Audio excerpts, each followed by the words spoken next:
Hello बेटा, hello बेटा, good evening all of you, good evening all of you, good evening all of you. Audibility visibility अगर okay है तो okay करो, okay लिखो बेटा। अगर प्रॉपर ऑडिबिलिटी और विजिबिलिटी है तो ओके लिखो।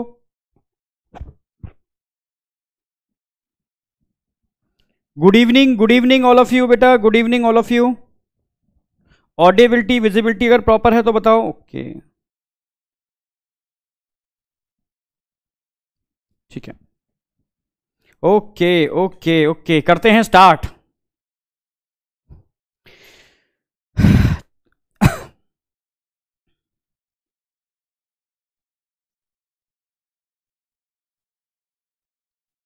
ओके, पहले तो एक प्रॉमिस करना होगा आपको आज, तभी स्टार्ट करेंगे। ठीक है, प्रॉमिस ये है कि चैट बॉक्स में जरा भी गड़बड़ नहीं होनी चाहिए, बिल्कुल ध्यान रखना ये वाली बात। ठीक है, अगर आज गड़बड़ हो गई तो चैट बॉक्स आगे के लिए बंद हो जाएगा। ठीक है, चैट बॉक्स आगे के लिए बंद हो जाएगा अगर आज चैट बॉक्स में जरा भी गड़बड़ हुई। तो आप समझ गए ना मेरी बात, मैं क्या कहना चाह रहा हूं। ठीक है, बस अगर आप चाहते हो चैट बॉक्स मेंटेन रहे, आपकी बातें मैं देखता रहूं, ठीक है, आप मुझे अच्छे से सुनते रहो, हमारा आपका इंटरेक्शन प्रॉपर रहे, तो चैट बॉक्स आज साफ सुथरा होना चाहिए, बिल्कुल एकदम क्लीन। ठीक है, मतलब कोई भी उसमें फालतू बात नहीं होनी चाहिए, ये एक सबसे इंपॉर्टेंट चीज है, ये ध्यान रखना। ठीक है, तो आज जितने भी मानसिक रूप से बीमार लोग हैं वो इस चैट बॉक्स में गलत हरकतें नहीं करेंगे। ठीक है, वो चैट बॉक्स पर आज अपनी उंगली को कंट्रोल करके रखेंगे जो मानसिक रूप से बीमार हैं। ठीक है, अकॉर्डिंग टू WHO जो रिप्रोडक्टिवली हेल्दी नहीं है, समझ गए ना मेरी बात, आज वो लोग इस चैट बॉक्स में कोई हरकत नहीं करेंगे। ठीक है, अगर हरकत करते हैं तो वो इंडिकेटर बन जाएंगे। ये according to WHO reproductively healthy, समझ रहे हो, नहीं है, क्योंकि रिप्रोडक्टिवली हेल्दी भाई according to WHO reproductive health क्या थी, हमने बोलते 4 एस्पेक्ट। भाई मेंटली, समझ रहे हो ना, मेंटली का मतलब है कि बिहेवियर से आप हेल्दी होने चाहिए, आपका बिहेवियर प्रॉपर होना चाहिए। ठीक है, नंबर 1। नंबर 2, भाई रिप्रोडक्टिवली हेल्दी हो तो वो तो बेटर है, पर साथ साथ में बिहेवियर से सोशली भी हेल्दी होने चाहिए और इमोशनली भी हेल्दी होने चाहिए, तभी आप सही मायने में रिप्रोडक्टिवली हेल्दी हो। तो समझ गए ना मेरी बात। तो आज चैट बॉक्स में अगर कोई भी मुझे ऐसा बच्चा मिलता है जो रिप्रोडक्टिवली अनहेल्दी है, उसको हम क्या करेंगे, उसको नॉकआउट करेंगे, साथ में उसको हम इंडिकेट भी करेंगे और उसको, समझ रहे हो ना, सबके सामने लेकर के आएंगे। तो ऐसा कुछ मत कर देना, बहुत गड़बड़ हो जाएगा मामला और चैट बॉक्स आगे के लिए बंद भी हो जाएगा। ठीक है, तो स्टार्ट करते हैं। क्विक रिवीजन, एनसीईआरटी पढ़ रखी होगी आपने, साथ में एनसीईआरटी एक बार रीडिंग मार देना, आपको कॉन्फिडेंस लेवल बढ़ जाएगा यार, कुछ भी नहीं छूटा, एक एक चीज टिप्स पर है 100%। तो एनसीईआरटी को मैं एक बार, यानी लास्ट लेक्चर को एक बार क्विकली 5 मिनट के अंदर आपके ब्रेन में सेट करता हूं कि बात क्या की थी लास्ट लेक्चर में हमने, क्योंकि थ्योरी है वो जब तक तुम 1-2 बार मुझसे सुनोगे नहीं वो परमानेंट ब्रेन में सेट नहीं होगी, इस बार हो जाएगी 100%। तो हमने बात की थी what is reproductive health according to WHO। मैंने 4 एस्पेक्ट बताए थे। नंबर 1 भाई फिजिकली हेल्दी हो, नंबर 2 इमोशनली हेल्दी हो, बिहेवियर से भी हेल्दी हो, आप समझ रहे हो ना, और सोशली भी आप हेल्दी हो, तो ही आप रिप्रोडक्टिवली हेल्दी हो, नहीं तो नहीं। और ऐसी सोसाइटी जिसके इंडिविजुअल्स पर्संस इन चारों एस्पेक्ट में हेल्दी हैं, तो ऐसे लोगों से मिलकर के बनी हुई सोसाइटी को रिप्रोडक्टिवली हेल्दी सोसाइटी बोलते हैं। पूरी दुनिया में, वर्ल्ड में इंडिया ऐसा पहला कंट्री था जिसने रिप्रोडक्टिव हेल्थ को गोल बना करके सबसे पहला प्रोग्राम लॉन्च किया था, उसको बोलते हैं फैमिली प्लानिंग प्रोग्राम। अगेन, कल भी कई बार बोला मैंने, आज फिर से बोल रहा हूं, इस प्रोग्राम को नाम किया था फैमिली प्लानिंग प्रोग्राम। कब लॉन्च किया था, 1951 में। बाद में इसको थोड़ा मॉडिफाइड किया और उसमें किसको ऐड किया, आप बोलोगे चाइल्ड हेल्थ केयर को ऐड किया, क्वेश्चन ऐसे भी आता है। अब फाइनली नाम क्या बना इसका, RCH means reproductive and child health care programme. तो एकदम क्लियर हो गया होगा सेकंड बात। ठीक है, अब फाइनली हम बात करते हैं इस प्रोग्राम का मेन मोटिव क्या था, ऑब्जेक्ट क्या था। ठीक है, किसको फोकस करके ये प्रोग्राम बनाया, तो आप बोलोगे अवेयरनेस। भाई अवेयरनेस, किस चीज की अवेयरनेस और किसके थ्रू अवेयरनेस, और किसने इसमें पार्टिसिपेट किया, तो आप बोलोगे अवेयरनेस भाई किसके थ्रू उन्होंने स्प्रेड की, आप बोलोगे ऑन द, किसके बेस पर, 3 मीडियम लिए थे इन्होंने, audio, visual and print media, इसका यूज किया इस अवेयरनेस के लिए। भाई किसके लिए? भाई रिप्रोडक्टिव हेल्थ से रिलेटेड जो भी एस्पेक्ट थे उसकी अवेयरनेस के लिए। किसने पार्टिसिपेट किया? आप लोग गवर्नमेंट और non government organisation means NGOs, इनने भी पार्टिसिपेट किया। मेन रोल किसका होना चाहिए इसके अंदर? पेरेंट्स का सबसे इंपॉर्टेंट रोल, जो नहीं हो पाता। ठीक है, नंबर 2 पर आएगा, आप बोलोगे भाई टीचर्स, क्लोजली रिलेटिव्स और फ्रेंड्स का रोल। ठीक है, पर ये अच्छे हैं तो ही रोल इनका अच्छा होगा, नहीं तो आप समझते हो रोल कैसा होता है। ठीक है, तो सीधी सी बात है, ये मेन रोल पार्टिसिपेट करते हैं। और किसका इसमें रोल होना चाहिए? स्कूल्स का भी रोल होना चाहिए, बट स्कूल्स डरते हैं।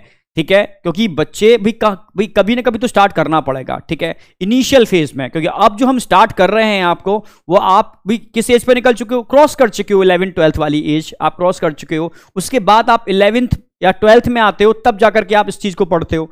ये चीज 9 10 से अगर आपके सिलेबस में ऐड हो जाएगी तो सही मायने में आप एजुकेट हो गए। यानी उस स्टेज पर जब आता है बच्चा, 9 10th वाली स्टेज होती है, तो वो पहले से अवेयर होता है कि हाँ ये चीज होती है, तो उसकी क्यूरियोसिटी भी शांत होती है। तो ये ध्यान रखना है आपको। तो ये वाली बात क्लियर थी। तो अब बात करते हैं किस किस मीडियम का यूज किया, किस किस का रोल है और किससे रिलेटेड। ठीक है, तो भाई इसमें जो इन्होंने मेन जो प्रॉब्लम फोकस की थी वो क्या क्या की थी? भाई क्या मेन चीज है, किसकी अवेयरनेस? तो मैंने बोला रिप्रोडक्टिव ऑर्गन की अवेयरनेस। ठीक है, रिप्रोडक्टिव हेल्थ में रिप्रोडक्टिव ऑर्गन की अवेयरनेस। और किसकी अवेयरनेस? भाई एडोलसेंस, जो आपकी एज होती है वही प्यूबर्टी वाली, वही 11-12 साल से लेकर के 17-18 के आसपास की जो बीच की एज होती है, इस एज में, समझ रहे हो ना? तो एडोलसेंस एंड रिलेटेड चेंजेस, भाई क्या क्या चेंजेस होते हैं, हार्मोनल चेंजेस होते हैं, उसके बारे में पूरी इंफॉर्मेशन होनी चाहिए। ठीक है, इसके अलावा और क्या अवेयरनेस? हमने बोला था भाई जितने भी, क्या आप कह सकते हो, safe and hygienic sexual practice. अगर सेफ एंड हाइजेनिक नहीं होगा तो क्या हो सकता है? STD, sexually transmitted disease, and AIDS, acquired immunodeficiency syndrome. समझ गए ना मेरी बात? तो ये वो समझना जो प्रॉब्लम्स थे जिनके लिए अवेयरनेस। ठीक है, किसके माध्यम से? आप बोलोगे ऑडियो विजुअल प्रिंट मीडिया। किसके थ्रू? आप बोलोगे गवर्नमेंट नॉन गवर्नमेंट ऑर्गेनाइजेशन। ठीक है, parents, teachers, friends, closely relative and schools के थ्रू। तो एक बात तो ये वाली एकदम क्लियर थी, एनसीईआरटी वाली दिमाग में सेट हो गई होगी। फाइनली हम आगे बढ़े थे। आगे हमने बात की थी कि भाई इसके लिए स्ट्रेटजी क्या अपनाई गवर्नमेंट ने, या आरसीएस के इस प्रोग्राम ने क्या स्ट्रेटजी फॉलो की। तो उनकी जो स्ट्रेटजी थी, तो उन्होंने पहले सेलेक्ट किए 2 ऐसे ग्रुप। भाई एक तो वही फर्टाइल कपल, उनको रिक्वायरमेंट है इस एजुकेशन की, और मैरिजेबल एज ग्रुप, वहां बहुत जरूरत है। तो ठीक है, 2 ग्रुप सेलेक्ट किए और उनको किसकी एजुकेशन देना रिक्वायर्ड था? तो एजुकेशन नंबर 1 कि कॉन्ट्रासेप्टिव डिवाइस की अवेलेबिलिटी क्या है, उनको पता तो होना चाहिए कौन कौन से कॉन्ट्रासेप्टिव डिवाइस हैं जो मार्केट में अवेलेबल हैं या गवर्नमेंट उनको प्रोवाइड कराती है फ्री ऑफ कॉस्ट। ठीक है, जिससे कि वो उनका यूज कर पाए। ठीक है, नंबर 2, अगर भाई मैरिजेबल एज ग्रुप है तो वही फीमेल आगे जाकर के मदर यानी प्रेगनेंसी कंसीव करेगी। ठीक है, तो उस समय उसकी केयर कितनी जरूरी है। और आफ्टर, भाई कैसे पोस्ट कह सकते हो, पोस्ट जो प्रेगनेंसी का केस आता है, ये उसके बाद मदर की और फीटल की केयर कितनी रिक्वायर्ड है। ठीक है, क्योंकि उस समय उसकी इम्यून सिस्टम सप्रेस हो जाता है। नेक्स्ट हमने इसके अंदर बात की थी भाई बेबी अगर होता है तो उसके लिए ब्रेस्ट फीडिंग का इंपॉर्टेंस क्या है, भाई किस तरीके से पैसिव इम्यूनाइजेशन प्रोवाइड कराता है, इसकी अवेयरनेस। इसके अलावा अगर हमने बात की थी यहां पर, तो भाई ये सब चीजें थी, साथ में हमने 1-2 चीजें और ऐड की थी इसके अंदर। ठीक है, इसके दिमाग से स्लिप हो गया। ठीक है, जो भी चीज थी, तो ये सब सारे पॉइंट थे जिनकी अवेयरनेस इस प्रोग्राम में इंक्लूड की गई उन फर्टाइल कपल के लिए। एकदम क्लियर था। फाइनली इसके बाद हम आगे बढ़े थे, हमने बात की थी कि ठीक है अवेयरनेस रिक्वायरमेंट है, बट इसका सही मायने में इंप्लीमेंटेशन कैसे हुआ। ठीक है, तो इसके लिए 3 चीजों की रिक्वायरमेंट थी। एक तो बढ़िया इंफ्रास्ट्रक्चर। ठीक है, बढ़िया इंफ्रास्ट्रक्चर का मतलब है प्रॉपर हॉस्पिटल्स या क्लिनिकल जो डिस्पेंसरीज होते हैं उनका बनना हर ग्रामीण क्षेत्र के अंदर, नंबर 1। नंबर 2, वहां पर प्रोफेशनल्स, एक्सपर्ट्स का होना बहुत जरूरी है, खाली बनने से काम नहीं चलेगा। नंबर हमने आगे बात की थी इसके अंदर, वहां पर मटेरियल की सप्लाई होना, अगर मटेरियल सप्लाई नहीं होगी तो भी काम नहीं बनेगा। ठीक है, जो 3 बहुत जरूरी चीजें थी जो सक्सेसफुल इंप्लीमेंटेशन के लिए रिक्वायर्ड थी। ठीक है, सक्सेसफुल इंप्लीमेंटेशन अगर हम करते हैं तो मेनली भाई ये सक्सेसफुल इंप्लीमेंटेशन किस प्रॉब्लम पे काम करता है, तो मेन क्या प्रॉब्लम होती है, भाई प्रेगनेंसी से रिलेटेड प्रॉब्लम होती है ग्रामीण क्षेत्रों में, तो जहां फैसिलिटीज नहीं होती हैं। ठीक है, या एबॉर्शन से रिलेटेड होती है। ठीक है, या डिलीवरी से रिलेटेड प्रॉब्लम होती हैं, या मेंस्ट्रुअल साइकिल में जो प्रॉब्लम आती है उससे रिलेटेड होती हैं, अगर एसटीडी सेक्सुअली ट्रांसमिटेड डिसीज हो जाती है तो उससे रिलेटेड प्रॉब्लम होती है, इनफर्टिलिटी से रिलेटेड प्रॉब्लम होती है, या भाई कॉन्ट्रासेप्टिव डिवाइस मेथड्स उससे रिलेटेड, ठीक है, तो वो सारी फैसिलिटी यहां पर अवेलेबल होती है। क्या इतना सफिशिएंट था इंप्लीमेंटेशन के लिए? नो बेटा, इसमें सक्सेसफुल इंप्लीमेंटेशन के लिए भाई एडवांस टेक्नोलॉजी का भी इंप्लीमेंटेशन होना चाहिए। इसके लिए मैं 3 बातें बताई थी, एक तो एमनियोसेंटेसिस, दूसरा मैंने भाई जो न्यू बॉर्न बेबी होते हैं उनका प्रॉपर इम्यूनाइजेशन यानी वैक्सीनेशन, और नंबर 3 बात की थी हमने सहेली, ये भी इस इंप्लीमेंटेशन में आया था क्योंकि इंडियन गवर्नमेंट का इंडियन इंस्टीट्यूट था, ठीक है, लखनऊ का CDRI central drug research institute, वहां के साइंटिस्टों ने सहेली नाम की ओरल कॉन्ट्रासेप्टिव पिल को डेवलप किया था, ठीक है। तो 3 बातों आपको ध्यान रखनी है यहां पर। तो सबसे पहले हम बात करते हैं एमनियोसेंटेसिस। तो मैंने बताया था एमनियोसेंटेसिस का मेन पर्पस क्या है, ठीक है, पर्पस था डिफरेंट टाइप के जेनेटिकल डिसऑर्डर का आइडेंटिफिकेशन, लाइक डाउन सिंड्रोम, ठीक है, like haemophilia, sickle cell anaemia, ठीक है, जैसे मस्कुलर डिस्ट्रॉफी, ये 4 एनसीईआरटी दे रखे हैं, क्वेश्चन भी इन 4 से ही आता है, ठीक है, एक्सेट्रा। तो डिफरेंट टाइप के जेनेटिकल डिसऑर्डर होते हैं या क्रोमोसोमल एबनॉर्मलिटीज। क्यों बेटा, क्यों कर पाते हैं? क्योंकि मैंने बताया था पर्टिकुलर टाइम बताया था मैंने, 14 से लेकर के 18 वीक वाला जो टाइम होता है, सेकेंड ट्राइमेस्टर का टाइम होता है, उस समय इंजेक्शंस के थ्रू हम एमनियोटिक फ्लूइड को सक करते हैं, और एमनियोटिक फ्लूइड के अंदर फीटस के सेल्स होते हैं, वो कहां मिल जाएंगे हमें? भाई हमें उसके एमनियोटिक फ्लूइड में मिल जाएंगे। फिर उन सेल्स के अंदर क्रोमोसोमल स्टडी करके हम पता लगा सकते हैं क्रोमोसोमल एबनॉर्मलिटी इन फीटस। अगर फीटस एबनॉर्मल है, ठीक है, हेल्दी नहीं है, तो उसको अबॉर्ट किया जा सकता है समय से पहले। आप समझ गए ना मेरी बात? इसलिए सेकंड ट्राइमेस्टर के लिए, ठीक है, इंपोर्टेंट टाइम होता है, मेन टाइम होता है। तो चलो एमनियोसेंटेसिस समझ में आ गया, पर एमनियोसेंटेसिस का मिसयूज क्या हुआ? फीमेल फीटिसाइड्स, सबसे ज्यादा मिसयूज क्या हुआ? फीमेल फीटिसाइड्स, यानी सेक्स डिटर्मिनेशन करके फीमेल जो बच्चे थे, बच्चियां थी, उनको किल कर देना, ये आपको पता ही है, सबसे ज्यादा मिसयूज उसका यहां पर हुआ। चलो ठीक है, फाइनली इसके बाद नंबर 2 वही मैसिव चाइल्ड इम्यूनाइजेशन वाली बात करी दी थी, और सहेली की बात करते हैं तो उसकी खास बात ये थी बेटा, जो नॉन स्टेरॉयडल थी, स्टेरॉयड से मिलकर नहीं बनी थी, इसमें सेक्स हार्मोन नहीं थे, लाइक प्रोजेस्टेरोन, एस्ट्रोजन, जिसकी वजह से बहुत सारी प्रॉब्लम्स आती हैं, जो मैं आज स्टार्ट करूंगा बताने वाला हूं। दूसरी बात, खास बात क्या थी? क्या था इसमें non steroidal? Centchroman. Non steroidal क्या था? Centchroman non steroidal material था। करता क्या है सेंट क्रोमन? ये एस्ट्रोजन रिसेप्टर को मॉड्यूलेट कर देता है, चेंज कर देता है, जिससे एस्ट्रोजन की बाइंडिंग नहीं हो पाती, और एस्ट्रोजन की बाइंडिंग नहीं होगी तो थिकनिंग नहीं होगी, और थिकनिंग नहीं होगी एंडोमेट्रियम की, तो इम्प्लांटेशन पॉसिबल है ना बेटा? इम्प्लांटेशन पॉसिबल नहीं है। इसीलिए क्वेश्चन सबसे ज्यादा बनता है इसका एक्शन मैकेनिज्म, ये इम्प्लांटेशन को प्रिवेंट करती है। सब कुछ होगा, फर्टिलाइजेशन होगा, ओव्यूलेशन होगा, सब कुछ होगा, ठीक है, एम्ब्रियो बनेगा, पर एम्ब्रियो का इम्प्लांटेशन नहीं हो पाएगा। इस तरीके से कॉन्ट्रासेप्टिव डिवाइस की तरह काम करती है। चलो ठीक है, ये भी समझ में आ गया। और खास बात क्या थी इसकी? भाई weekly, once in a week, भाई हफ्ते में एक ही बार लेनी है, बहुत बढ़िया चीज ये थी, ठीक है। स्टार्ट जरूर करते हैं, जब स्टार्ट करते हैं तो ट्वाइस इन अ वीक लेते हैं, 3 मंथ तक जब स्टार्टिंग करते हैं, ठीक है। बाद में भाई सिंगल टैबलेट चलती है, ऑटोमेटिक सिंगल टैबलेट चलती है कंप्लीट, जब तक आपको मेंटेन करना है, तो बहुत बढ़िया थी। कम से कम लेनी है, नॉर्मल टैबलेट को पर डे लेना होता है, उसको वंस इन अ वीक लेना होता है। नॉन स्टेरॉयडल है, सेंट क्रोमन मिलता है, ओव्यूलेशन, फर्टिलाइजेशन सब कुछ होगा, सिर्फ इम्प्लांटेशन नहीं होगा, क्योंकि एंडोमेट्रियम की थिकनिंग को सप्रेस कर देती है। चलो समझ में आ गया ये वाली बात भी। यहां तक की इंप्लीमेंटेशन वाली बात क्लियर थी। फाइनली भाई इंप्लीमेंटेशन हुआ, इसका इंडिकेटर क्या है? तो मैंने आपको इंडिकेटर बताई दी, जो आज की डेट में आपको देखने को मिल रहे हैं कि मैटरनल मोर्टेलिटी रेट कम हो रहा है, फीटल मोर्टेलिटी रेट कम हो रहा है, ठीक है, सीधी सी बात है।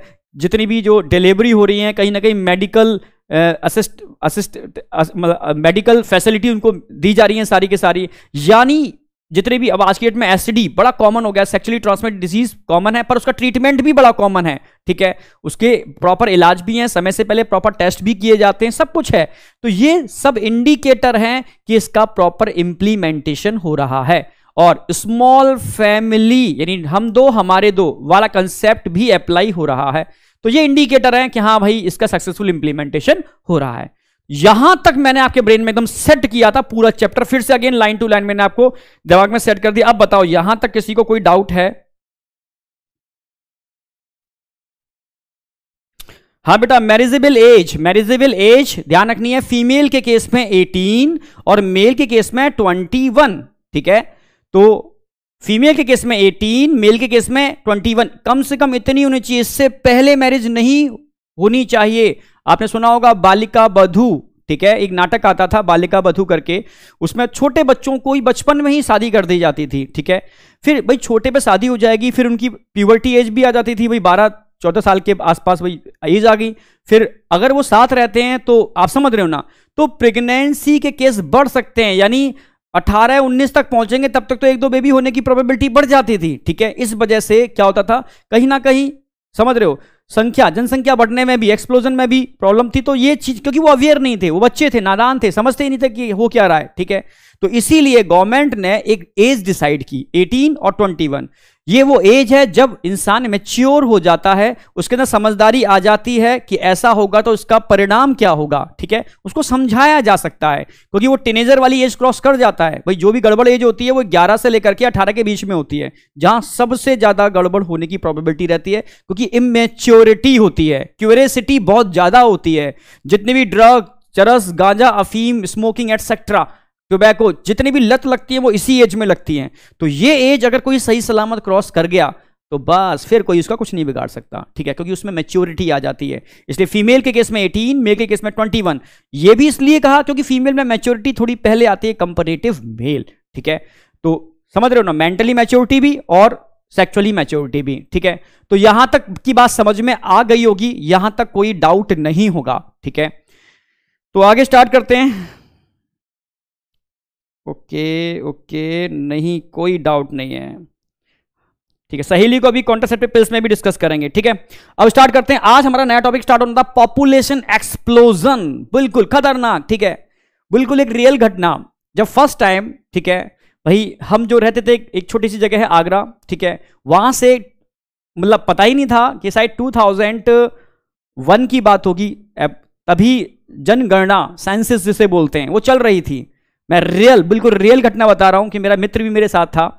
तो ट्रेन में हम दोनों जा रहे थे, तो दिल्ली का केस था। दिल्ली से पहले तुगलकाबाद एक जगह पड़ती है, तुगलकाबाद एक इंडस्ट्रियल एरिया है सारा का सारा। ठीक है, वहां बहुत सारे ब्रिज बने हुए हैं, बहुत बड़ा ब्रिज बना हुआ है। तो ट्रेन वहां रुकी। फर्स्ट टाइम दिल्ली जा रहे थे, फर्स्ट टाइम अकेले जा रहे थे, ट्रेन से जा रहे थे, खिड़की के किनारे बैठे थे, और पता ही नहीं था कि हाँ उस समय, ठीक है, कि पॉपुलेशन काउंटिंग चल रही है। न्यूज़पेपर पे आता था लिखा हुआ कि भाई इंडिया की जनसंख्या इतनी हो चुकी है, ये एक्सप्लोजन हो रहा है। रोज पढ़ते थे, टीवी में सुनते थे, पर भाई छोटी जगह रह रहे हैं, पता ही नहीं चल रहा कि हाँ वाकई में क्या सच में ऐसा है, होता होगा, अभी बढ़ रही होगी जनसंख्या, पता ही नहीं है, दिख ही नहीं रही हमें तो।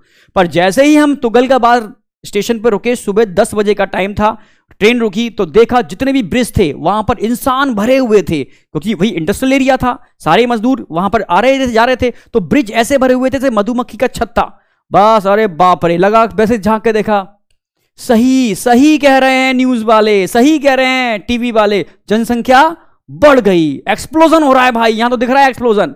ये रियल घटना बता रहा हूं, बिल्कुल एग्जैक्ट रियल। तो उतना शॉक था, ये हो क्या रहा है। ठीक है, फर्स्ट टाइम दिल्ली गया था, ठीक है, चलो ठीक है, वो हाँ शॉक्ड हो गया, भाई ये हो क्या रहा है, ये वास्तव में पॉपुलेशन एक्सप्लोजन हो गया ये तो। ठीक है, वहां दिख गया पॉपुलेशन एक्सप्लोजन। दिल्ली पहुंचे तो वहां पर बसें चलती थी। ठीक है, आपको देखा होगा जो बसें चलती हैं वहां पर, उस समय ये मेट्रो का टाइम नहीं था, बसें चलती थी डीटीएस की। तो बसों में क्या होता था, बस रुकती नहीं थी, बस स्लो होती थी और लोग बस लटक जाते थे उनके ऊपर, अब बस जल्दी, तुरंत जल्दी। मैंने वो ये क्या हो रहा है, हम तो सोच भी नहीं पाए, बट बैठेंगे कैसे इसके अंदर, ये तो बिल्कुल समझ रहे हो ना, कंडीशन ही कितनी खराब है कि यहां रुक भी नहीं रही है। तो पॉपुलेशन एक्सप्लोजन वहां जाके दिखने लगा कि यार ये हो रहा है पॉपुलेशन एक्सप्लोजन। दिस रियल घटना है बेटा, आप मानो या ना मानो, ये बिल्कुल सच घटना है। 2001 का केस है। ठीक है, भाई 2001 का फर्स्ट टाइम दिल्ली का केस है जब ये एक्सप्लोजन देखने को मिला, खतरनाक एक्सप्लोजन। क्योंकि उस समय जनगणना, इसको सेंसस बोलते हैं। ठीक है, लेटेस्ट जो सेंसस हुई थी 2011 में हुई थी, उससे पहले जो हुई थी 2000 या 2001 में हुई थी। यानी हर 10 साल बाद जनगणना यानी सेंसस, यानी जितने भी लोग हैं अप्रोक्सीमेटली उनकी काउंटिंग की जाती है। ठीक है, हर 10 ईयर के बाद, अब लेटेस्ट होने वाली है। ठीक है, तो पॉपुलेशन एक्सप्लोजन की बात करते हैं तो सबसे पहले पता होना चाहिए कि पॉपुलेशन है क्या। ठीक है, तो पॉपुलेशन पर बड़ा बढ़िया क्वेश्चन बनता है अगर आप बारीकी से समझो। भाई पॉपुलेशन के लिए क्या क्या चीजें आपको पता होनी चाहिए। सबसे पहले पता होनी चाहिए इंडिविजुअल्स। भाई पॉपुलेशन की जो यूनिट है वो क्या है, लिख भी दिया है मैंने, यूनिट ऑफ पॉपुलेशन इंडिविजुअल, ठीक है। दूसरा भाई किस चीज की आपको पता, स्पीसीज पता होनी चाहिए। नंबर 1 इंडिविजुअल की, किस स्पीसीज की पॉपुलेशन की बात कर रहे हो, किस एरिया की बात कर रहे हो आप। नंबर 2 एरिया पता होनी चाहिए इसके अंदर आपको, और टाइम पता होना चाहिए। ये 3 फैक्टर हैं जो पॉपुलेशन को डिसाइड करने के लिए रिस्पॉन्सिबल होते हैं। बड़ा बढ़िया क्वेश्चन बन सकता है इसके ऊपर, सुपर, और बच्चे गलत भी करेंगे, ठीक है। तो विच of the following factor decide the population, तो आप ध्यान रखना भाई पर्टिकुलर, भाई देखना सुना होगा आपने कि पॉपुलेशन कहेंगे कि भी पर्टिकुलर जगह की, यूपी की पॉपुलेशन क्या है, यूपी की पॉपुलेशन। अब यूपी में भी किसकी पॉपुलेशन पूछेंगे, ह्यूमन की पॉपुलेशन, डॉग की पॉपुलेशन, डंकी की पॉपुलेशन, समझ गए ना मेरी बात, मंकी की पॉपुलेशन। तो स्पीसीज, एरिया। अब पूछेंगे किस समय की बात कर रहे हो भाई, 10 साल पहले की पॉपुलेशन, आज की पॉपुलेशन, या कब की पॉपुलेशन, टाइम। ये 3 फैक्टर एप्लीकेबल हैं। पॉपुलेशन का मतलब है यूनिट क्या है, इंडिविजुअल। वो इंडिविजुअल कोई भी हो सकता है, किसी भी स्पीसीज का मेंबर, ठीक है। तो स्पीसीज ध्यान रखनी है, गिविंग एरिया ध्यान रखना है, और टाइम, तब जाकर के आप पॉपुलेशन निकाल पाओगे। आप समझ गए ना भाई, यूपी की ह्यूमन की पॉपुलेशन क्या है, भाई लेटेस्ट पॉपुलेशन क्या है, या 10 ईयर पहले की पॉपुलेशन क्या है। आप समझ गए ना मेरी बात, टाइम, जगह और उस पर्टिकुलर स्पीसीज, इंडिविजुअल, तब जाकर के आप पॉपुलेशन डिसाइड करते हो, ठीक है। चलो एक बात क्लियर होगी, पॉपुलेशन क्या है। वर्ल्ड पॉपुलेशन डे 11 जुलाई, आप समझ गए ना मेरी बात, बस आने ही वाला है, तो आप समझ गए होगे। तो वर्ल्ड पॉपुलेशन डे आपको ध्यान रखना है। फाइनली डेमोग्राफी क्या होती है, जब भी हम स्टडी ऑफ पॉपुलेशन की बात करते हैं, कहीं पर भी स्टडी ऑफ पॉपुलेशन की बात करेंगे, भाई डेमोग्राफी टर्म आएगा, न्यूज पे भी सुनते होगे भाई, डेमोग्राफिक कंडीशन का मतलब है कहीं पर भी पॉपुलेशन की बात चल रही है, study of population, study of sciences, जनगणना, इन सब की बात डेमोग्राफी के अंदर आती है। तो स्टडी ऑफ, समझ रहे हो ना, पॉपुलेशन को डेमोग्राफी, जनरल टर्म्स हैं जो क्वेश्चन में देखने को मिल जाते हैं। पॉपुलेशन क्या होती है, वर्ल्ड पॉपुलेशन डे पता होना चाहिए, डेमोग्राफी क्या है, यूनिट ऑफ पॉपुलेशन इंडिविजुअल। तो एक बात समझ में आ गई कि पॉपुलेशन क्या है। तो हम बात किसकी कर रहे हैं, पॉपुलेशन एक्सप्लोजन की कर रहे हैं, ठीक है। चलो आगे बढ़ते हैं, एक्सप्लोजन भी करेंगे आगे। तो पता होनी चाहिए, जैसे अभी बताया मैंने, कि पॉपुलेशन जो काउंटिंग होती है, ठीक है, उसको हिंदी में जनगणना बोलते हैं और इंग्लिश सेंसस बोलते हैं। तो हमने लिख दिया है official counting of population, census बोलते हैं इसको बेटा। तो एक्चुअल में हर 10 ईयर के बाद ये रिपीट होती है, भाई हर जगह होती है, इंडिया में भी होती है। इंडिया में जो फर्स्ट हुई थी 1872 में हुई थी, लेटेस्ट जो भी होके चुकी है 10 साल पहले 2011 में होके चुकी है, ठीक है। तो ये पता होनी चाहिए, लेटेस्ट वाली तो पता होनी चाहिए 2011, अब जो आगे होगी, ठीक है। तभी तो देखो इंडिया में जब भी ऐसा कुछ होता है, तो देखो अभी जब भी आपने टिकट्स देखे होंगे, सब पर लिखा होता है कि रेलवे टिकट पर या डाक की टिकट पर कि भारत की जनगणना 2011। तो इस तरीके के इंडिकेटर्स होते हैं, ठीक है, जो भाई गवर्नमेंट तो अपने हर चीज को रिप्रेजेंट करती है, अपनी गवर्नमेंट की जितनी बसेस होती हैं या ट्रेन्स होती हैं या उनके टिकट्स होते हैं एटसेट्रा, सब जगह, ठीक है। अब बात आती है, ये कॉमन डेटा है, सब एनसीईआरटी का डेटा है, ठीक है। मैंने कुछ पुरानी एनसीईआरटी का भी डेटा ऐड कर दिया क्योंकि क्वेश्चन आपको पुराने भी मिलेंगे, फिर आपको सॉरी इसमें तो ये आया हुआ था आपने नहीं कराया, तो पुराना भी डेटा रख दिया है और नया अपडेट डेटा भी कर दिया है मैंने, ठीक है। तो द वर्ड पॉपुलेशन पता होनी चाहिए, देखो ना याद कर पाओ तो लेटेस्ट वाली तो पता ही होनी चाहिए, पर अगर तीनों ही याद कर लो तो बहुत बढ़िया बात है, ठीक है। 1900 में वर्ल्ड की पॉपुलेशन 2 बिलियन थी, अब समझना, अब सोचो कितना अंतर आया, मात्र 10 साल बाद पॉपुलेशन डबल नहीं हुई, ट्रिपल हो गई। सोचो 10 सालों में वर्ल्ड की पॉपुलेशन ट्रिपल, 6 बिलियन हो गई, ओफो। सोचो, और ऐसे ही बढ़ता गया मामला तो सारा खेल खत्म हो जाएगा, समझ गए ना मेरी बात। तो जो 2011 में आकर के थोड़ी सी कंट्रोल की गई 7.2 बिलियन, समझ रहे हो ना, ये वर्ल्ड पॉपुलेशन की बात कर रहे हैं। 1900 में 2 बिलियन, 2000 में आके 6 बिलियन और 2011 में आकर के 7.2 बिलियन, फिर भी बढ़ रही है, बहुत तेजी से बढ़ रही है, ठीक है। और ऐसा ही रहा तो बहुत दिक्कत आने वाली है फ्यूचर में, ठीक है, क्योंकि शेल्टर, ठीक है, फूड, अर्थ लिमिटेड है, वो कहां लेके जाओगे। इंडिया पे डेटा पूछा जाता है तो इंडिया एनसीईआरटी में दे रखा है, ठीक है। अगर मैं इंडियन पॉपुलेशन की बात करता हूं तो which was approximately 350 million at the time of our independency। NCERT की लाइन है, रिपीट हो जाती है कि इंडिपेंडेंसी के टाइम पर इंडिया की पॉपुलेशन लगभग कितनी थी, 350 मिलियन, समझना, इंडिपेंडेंसी के टाइम पर। फिर हम बात करते हैं 2000 की, ठीक है। 2000 में आकर के ये हो गई 1 बिलियन, आप समझना मेरी बात। और 2000 में 11th में आकर के ये हो गई 1.2 बिलियन। समझ रहा हूं, बहुत तेजी से बढ़ रही है बेटा। तो सोचो, अगर मैं बात करता हूं किसकी, 2000 को ले लो, 2000 में वर्ल्ड की पॉपुलेशन कितनी है, 6 बिलियन। इंडिया की पॉपुलेशन कितनी है, 1 बिलियन। सोचो, यानी दुनिया में हर छठवां इंसान इंडियन है। आप समझ जाओ, दुनिया में हर छठवां इंसान इंडियन है। ये भी लाइन है, ये क्वेश्चन आया हुआ है।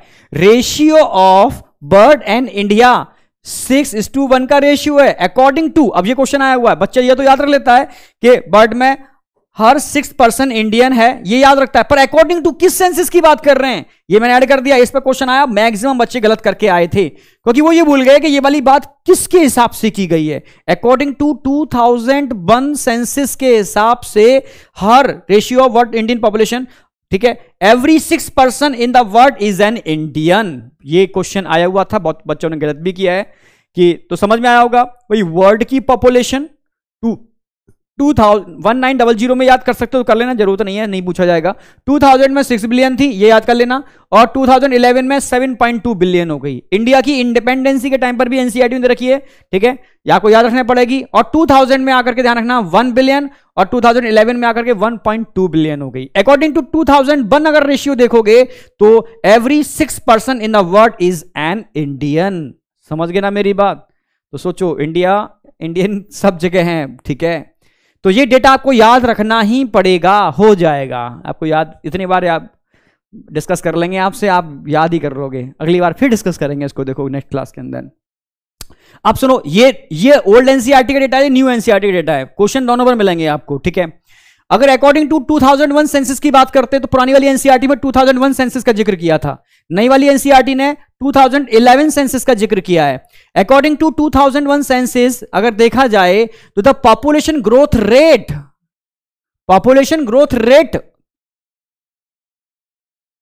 क्या था, 1.7%, जो अब जाके कितना हो गया, 2%। यानी पॉपुलेशन ग्रोथ रेट बड़ा है।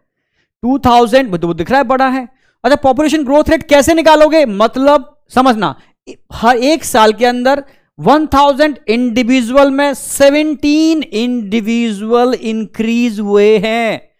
आप समझ रहे हो, इसमें कैसे निकालते हैं, डेथ रेट बर्थ रेट दोनों को देखा जाता है, ठीक है। फिर लाइव डेथ रेट और बर्थ रेट, ठीक है, सॉरी, लाइव बर्थ रेट और डेथ रेट दोनों को देखा जाता है, तब कैलकुलेशन निकाली जाती है पर 1000, ठीक है, पर ईयर पर्टिकुलर एरिया के अंदर भाई इंक्रीजमेंट हुआ या डिक्रीज, ठीक है, इंक्रीज हुआ है तो ठीक है, सीधी पॉपुलेशन ग्रोथ रेट बढ़ी है।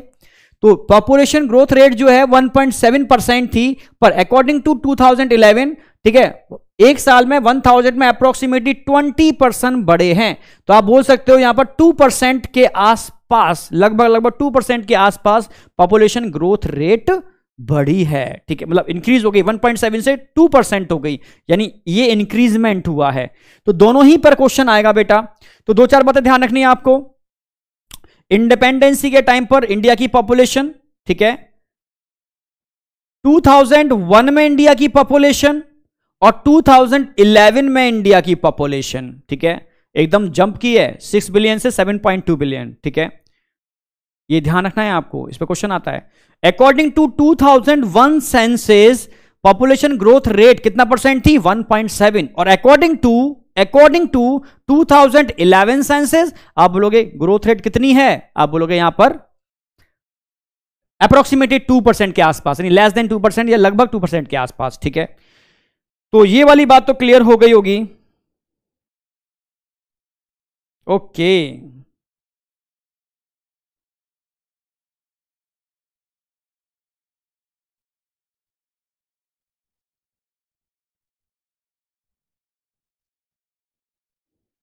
सर ये पॉपुलेशन काउंट किस तरीके से होती है, आप देखते नहीं हो, सबकी ड्यूटी लगती है, देखा भी होगा आपने कि इसमें स्कूल्स की ड्यूटी लगती है, सब लोगों की ड्यूटी लगती है, गवर्नमेंट डेटा एग्जैक्ट नहीं की जाती पर अप्रोक्सीमेटली निकाली जाती है, एग्जैक्ट तो नहीं निकाल पाते। तो गवर्नमेंट ने क्या किया कि भाई आधार कार्ड बनवाया, बच्चे का भी जरूरी है, तो गवर्नमेंट ने ऐसी पॉलिसीज ला दी हैं कि हर किसी का आधार कार्ड कंपलसरी कर दिया, जिससे कि पॉपुलेशन काउंटिंग में प्रॉब्लम ना आए, ठीक है, गवर्नमेंट डेटा मेंटेन रहे, ठीक है। तो यही सब चीजें हैं जो कि अप्रोक्सीमेटली पॉपुलेशन काउंट के लिए रिस्पॉन्सिबल होती हैं, ठीक है। आप समझ पा रहे होगे ना। चलो बहुत बढ़िया, आगे बढ़ते हैं। रीजन फॉर पॉपुलेशन एक्सप्लोजन, अब यहां से क्वेश्चन बनने चालू होंगे तगड़े वाले, ठीक है। आखिर क्या रीजन है पॉपुलेशन एक्सप्लोजन के, ठीक है, क्यों पॉपुलेशन एक्सप्लोजन हो रहा है? तो देखो पहला रीजन क्या है भाई, रैपिड डिक्लाइन, डायरेक्ट क्वेश्चन मिलेगा, rapid decline in death rate. भाई टेक्नोलॉजी बढ़ रही है, टेक्नोलॉजी बढ़ रही है तो हम बिल्कुल समझ रहे हो ना, बिल्कुल खत्म होने वाली स्थिति भी होगी, वहां से इंसान को उठा ला करके वेंटिलेटर पर रख देते हैं। भाई तुझे मरने नहीं देंगे, टेक्नोलॉजी बढ़ चुकी है, तो तेरे ऊपर हम सारी एक्सपेरिमेंट कर लेंगे, पर कोशिश करेंगे बचाने की, क्योंकि टेक्नोलॉजी बढ़ रही है।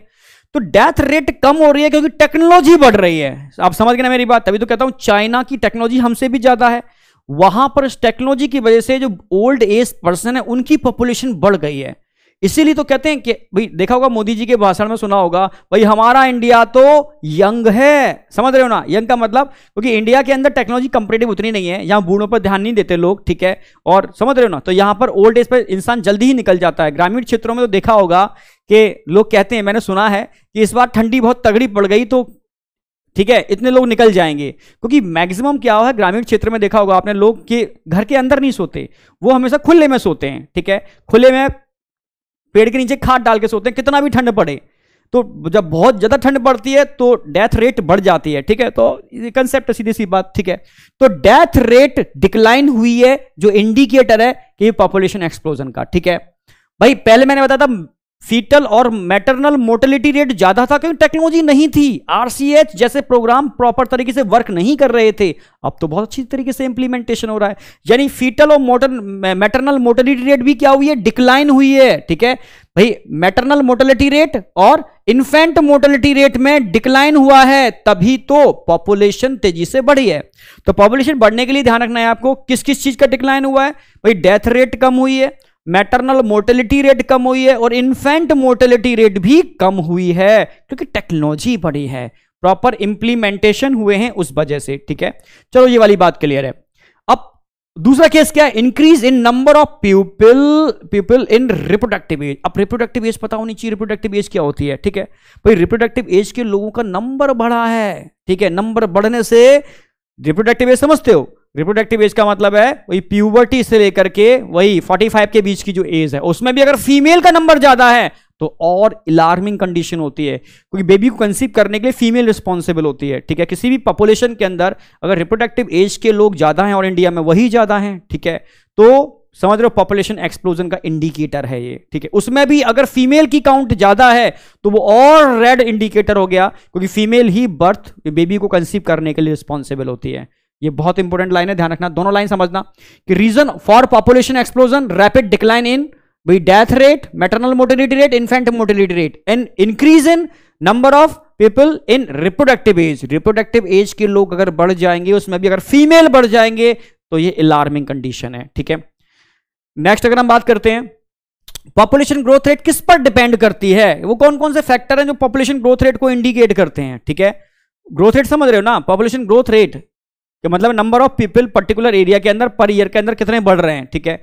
तो अगर हम ग्रोथ रेट की बात करते हैं किसके से डिपेंड करती है, नंबर 1 बर्थ रेट पर डिपेंड करती है, ठीक है, बर्थ रेट पर डिपेंड करती है। नंबर 2 डेथ रेट पर भी डिपेंड करती है, ठीक है। भाई डेथ रेट कम है ज्यादा, भाई डेथ रेट कम हो रही है और बर्थ रेट बढ़ रही है तो पॉपुलेशन एक्सप्लोजन की तरफ कर्व जाएगा। आप समझना, बर्थ रेट बढ़ रही है और डेथ रेट कम हो रही है, और उल्टा कर दो, बर्थ रेट कम हो रही है और डेथ रेट बढ़ रही है तो कर्व कहां जाएगा, डिक्लाइन की तरफ जाएगा, ठीक है। तो दोनों फैक्टर रिस्पॉन्सिबल हैं। हाँ माइग्रेशन भी रिस्पॉन्सिबल है, ठीक है। भाई पॉपुलेशन पर्टिकुलर रीजन की तो निकालते हो, ठीक है, एमिग्रेशन, ठीक है, और इमिग्रेशन। भाई कुछ लोग अगर हमारी पॉपुलेशन में जैसे मानो इंडियंस हैं, इंडियंस कहीं और चले गए, ठीक है, तो वहां जाकर के क्या कर देंगे, वहां की पॉपुलेशन बढ़ा देंगे। तो भाई माइग्रेशन, या वहां के लोग कुछ हमारी तरफ चले आए तो हमारी पॉपुलेशन चेंज हो जाएगी, वहां की पॉपुलेशन कम हो जाएगी। तो आप समझ रहे हो ना मेरी बात। तो माइग्रेशन भी पॉपुलेशन को डेविएट करने के लिए रिस्पॉन्सिबल होता है, तो माइग्रेशन भी इसके लिए रिस्पॉन्सिबल है। और एज एंड सेक्स रेशियो तो मैंने आपको बताया ही, भाई एज एंड सेक्स रेशियो कि अगर किसी पॉपुलेशन में रिप्रोडक्टिव एज यानी वही, ठीक है, 14-15 वाले से लेकर के 45 के बीच के लोगों की परसेंटेज ज्यादा है, समझ रहे हो, तो समझ लो पॉपुलेशन एक्सप्लोजन का इंडिकेटर है। तो चारों फैक्टर पे क्वेश्चन आता है, विच of the following factor responsible for, ठीक है, या population growth rate depend upon, ये फैक्टर्स में कोई दे रखा होगा, तो चारों फैक्टर ध्यान रखने हैं जो पॉपुलेशन ग्रोथ रेट पर इफेक्ट डालते हैं। इन चारों को मैंने एक्सप्लेन भी कर दिया, थोड़ा थोड़ा एक एक लाइन पता भी होनी चाहिए। बर्थ रेट क्या है? बर्थ रेट का मतलब है भाई नंबर ऑफ इंडिविजुअल या लाइव बर्थ पर 1000 इंडिविजुअल इन अ ईयर। भाई एक साल में पर्टिकुलर रीजन के अंदर कितने लाइव बर्थ हुए, ठीक है। इट नेवर नेगेटिव, ये ध्यान रखने वाली बात है, ध्यान रखना भाई बर्थ रेट नेगेटिव नहीं हो सकती, जीरो हो सकती है, पर नेगेटिव कैसे हो जाएगी? आप समझ रहे हो ना मेरी बात? बर्थ रेट कभी नेगेटिव नहीं हो सकती, जीरो हो सकती है, पर ग्रोथ रेट नेगेटिव हो सकती है, ठीक है भाई। ग्रोथ रेट नेगेटिव हो सकती है पर बर्थ रेट नेगेटिव नहीं हो सकती, ठीक है। डेथ रेट की अगर बात करते हैं, ठीक है, मोर्टेलिटी रेट, भाई नंबर ऑफ लाइव बर्थ की बात कर रहे हैं, नंबर ऑफ डेथ की बात करेंगे पर 1000 इंडिविजुअल इन अ ईयर, तो ये होगी डेथ रेट। माइग्रेशन बता दिया मैंने, ठीक है, इमिग्रेशन और इमाइग्रेशन। तो इमिग्रेशन इमाइग्रेशन दोनों रिस्पॉन्सिबल होते हैं कहीं ना कहीं किसी भी जगह की पॉपुलेशन को, ठीक है, डेविएट करने के लिए, फ्लक्चुएट करने के लिए। एज एंड सेक्स रेशियो बता दिया मैंने, 3 टाइप की भाई एज हो सकती है यहां पर, सेक्स रेशियो हो सकते हैं। एज तो समझ में आ गया, एज का मतलब किसकी बात कर रहे हैं यहां पर? एज रिप्रोडक्टिव एज की बात कर रहे हैं। क्या एज होती है? मैंने बताया था लगभग आप मान सकते हो 15 से लेकर के 45 के बीच की जो एज है ये सबसे डेंजरस एज होती है, समझ रहे? इस एज के लोग अगर किसी पॉपुलेशन में ज्यादा हैं तो पॉपुलेशन एक्सप्लोजन होगा ही होगा। सेक्स रेशियो भाई प्री रिप्रोडक्टिव, रिप्रोडक्टिव और पोस्ट रिप्रोडक्टिव 3 टाइप की एज होती हैं, जिसमें रिप्रोडक्टिव एज की अगर बात करते हैं तो बता दिया मैंने कितना, 15 से लेकर के 45। अगर इनकी संख्या ज्यादा है तो मामला बिगड़ेगा। और sex ratio the number of female individual in active reproductive age, यानी वही 40 लगभग 15 से 44 ईयर की अगर फीमेल किसी में बहुत ज्यादा हैं तो ये इन्फ्लुएंस करेंगी बर्थ रेट को। तो एज एंड सेक्स रेशियो बहुत इंपॉर्टेंट फैक्टर रोल प्ले करता है। किसी भी पॉपुलेशन के अंदर रिप्रोडक्टिव एज के लोग ज्यादा हैं तो पॉपुलेशन एक्सप्लोजन होगा। उसमें भी अगर सेक्स रेशियो में फीमेल ज्यादा हैं तो और डेंजरस कंडीशन है। और फीमेल भी रिप्रोडक्टिव एज यानी 15 से 44 के बीच की बात कर रहे हैं तो 100% एक्सप्लोजन होना ही होना है। तो समझ में आया होगा ये क्या क्या फैक्टर्स हैं। अब एक नोटेबल पॉइंट है अलग से दे दिया मैंने, डेमोग्राफिक ट्रांजिशनल स्टेट क्या होती है? भाई डेमोग्राफिक ट्रांजिशनल स्टेट, ट्रांजिशनल का मतलब होता है वो स्टेज जिसके अंदर बर्थ रेट और डेथ रेट इक्वल हो जाए, ग्रोथ रेट 0 हो जाए, इसको डेमोग्राफिक ट्रांजिशनल स्टेट बोलते हैं। रिप्लेसमेंट लेवल 0, हम दो हमारे दो, इसके लिए बहुत इंपॉर्टेंट रोल प्ले करता है, बताया भी था मैंने।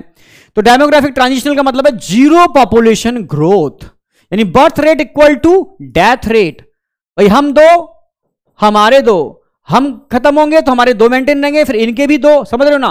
तो सीधी सीधी बात है, हम दो हमारे 2 फॉलो होगा तो birth rate death rate equal हो जाएंगे, यानी डेमोग्राफिक ट्रांजिशनल स्टेट आ जाएगी। इसको ऐसे भी रिप्रेजेंट कर सकते हो, बर्थ रेट के साथ, ठीक है, इमिग्रेशन और डेथ रेट के साथ इमाइग्रेशन, तो ये भी रिस्पॉन्सिबल होते हैं, ठीक है, किसके लिए?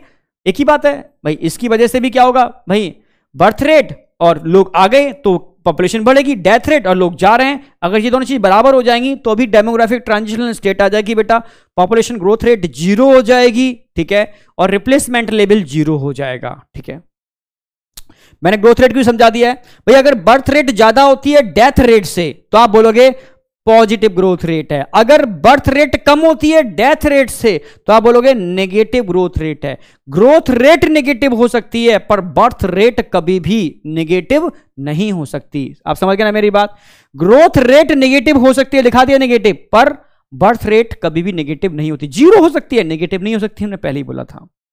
तो ये बेसिक इंफॉर्मेशन थी, ठीक है, पता भी होनी चाहिए। तो आज हमने क्या क्या डिस्कस किया? सबसे पहले हमने बात की कि पॉपुलेशन होती क्या है, ठीक है। दूसरी हमने बात की कि भाई इस पॉपुलेशन को काउंट करने के लिए टर्म यूज करते हैं सेंसस, ठीक है। सेंसस की अगर बात की तो उसके हिसाब से भी वर्ल्ड की पॉपुलेशन और इंडिया की पॉपुलेशन की डिस्कशन किया हमने, ठीक है। अकॉर्डिंग टू 2001 सेंसस जो पॉपुलेशन ग्रोथ रेट है वो कितना परसेंट है? 1.7। और according to 2011 census growth rate कितना है? अप्रोक्सीमेटली 2, मतलब लेस देन 2 भी लिख रखा है उन्होंने, 2 के आसपास, ठीक है, 2%, 1.7 से 2% हो गया, यानी बड़ा है परसेंटेज। चलो ये वाली बात क्लियर है। इसके बाद हमने बात की वो कौन कौन से फैक्टर्स हैं जो इस पॉपुलेशन पर इफेक्ट डालते हैं। तो हमने आपसे 3-4 फैक्टर की बात की थी।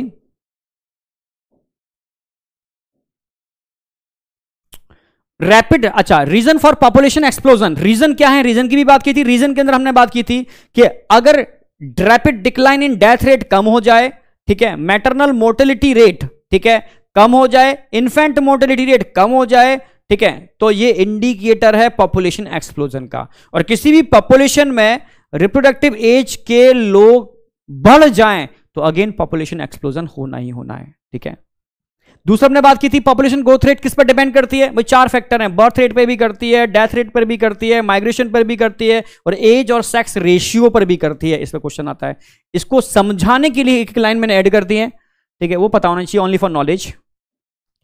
अब डेमोग्राफिक ट्रांजिशनल स्टेट की बात आती है तो समझ में आ गया होगा, डेमोग्राफिक ट्रांजिशनल स्टेट का मतलब है पॉपुलेशन ग्रोथ रेट 0 हो जाना, यानी बर्थ रेट डेथ रेट बराबर हो जाना, ठीक है।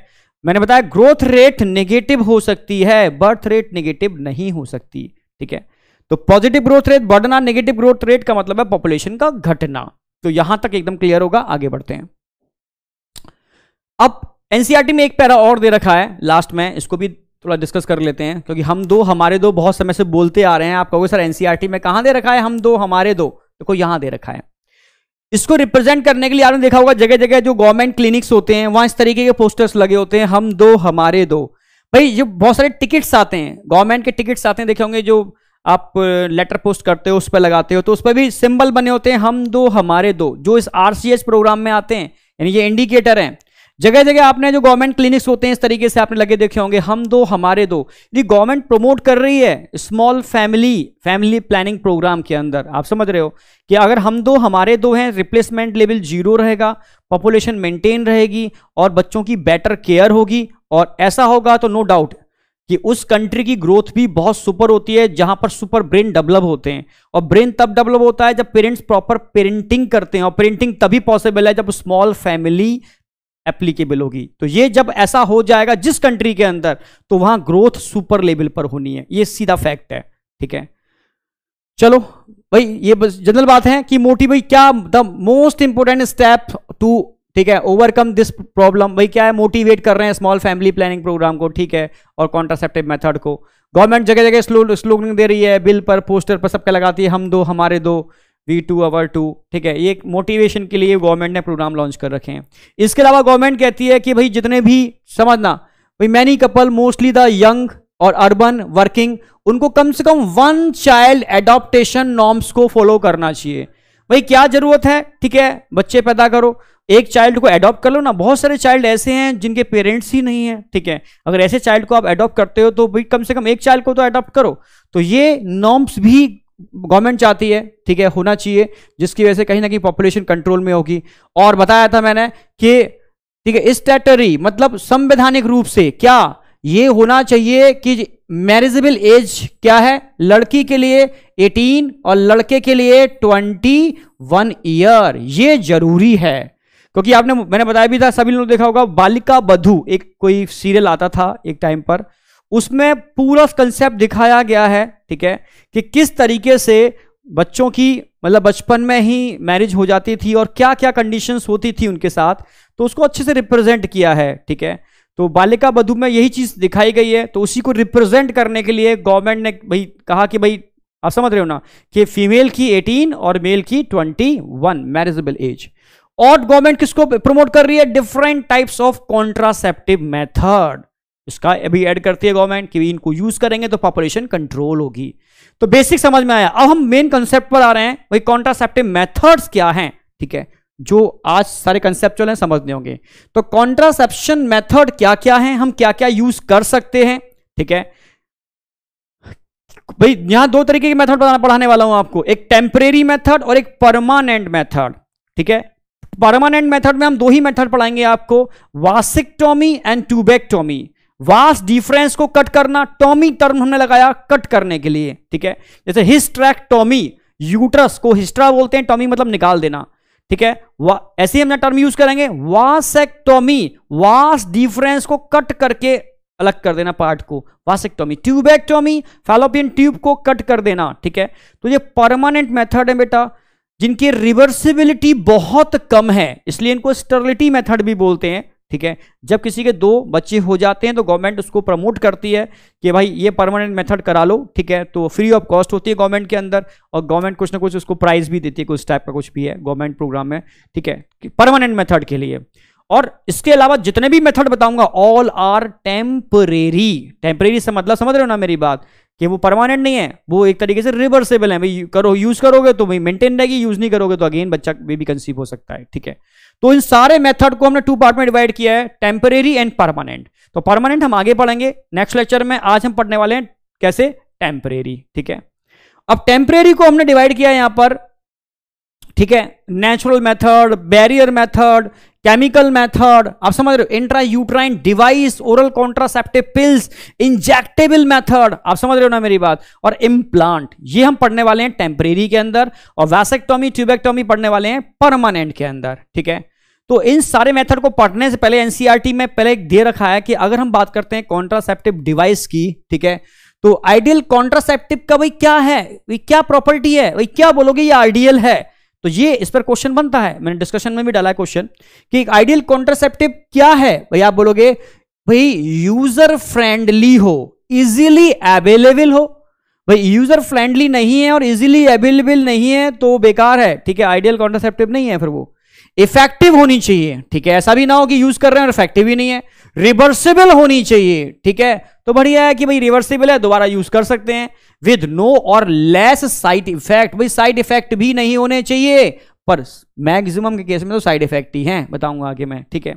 इट ऑल्सो शुड नो, ठीक है, should in no way interfere with sexual drive and Dzire.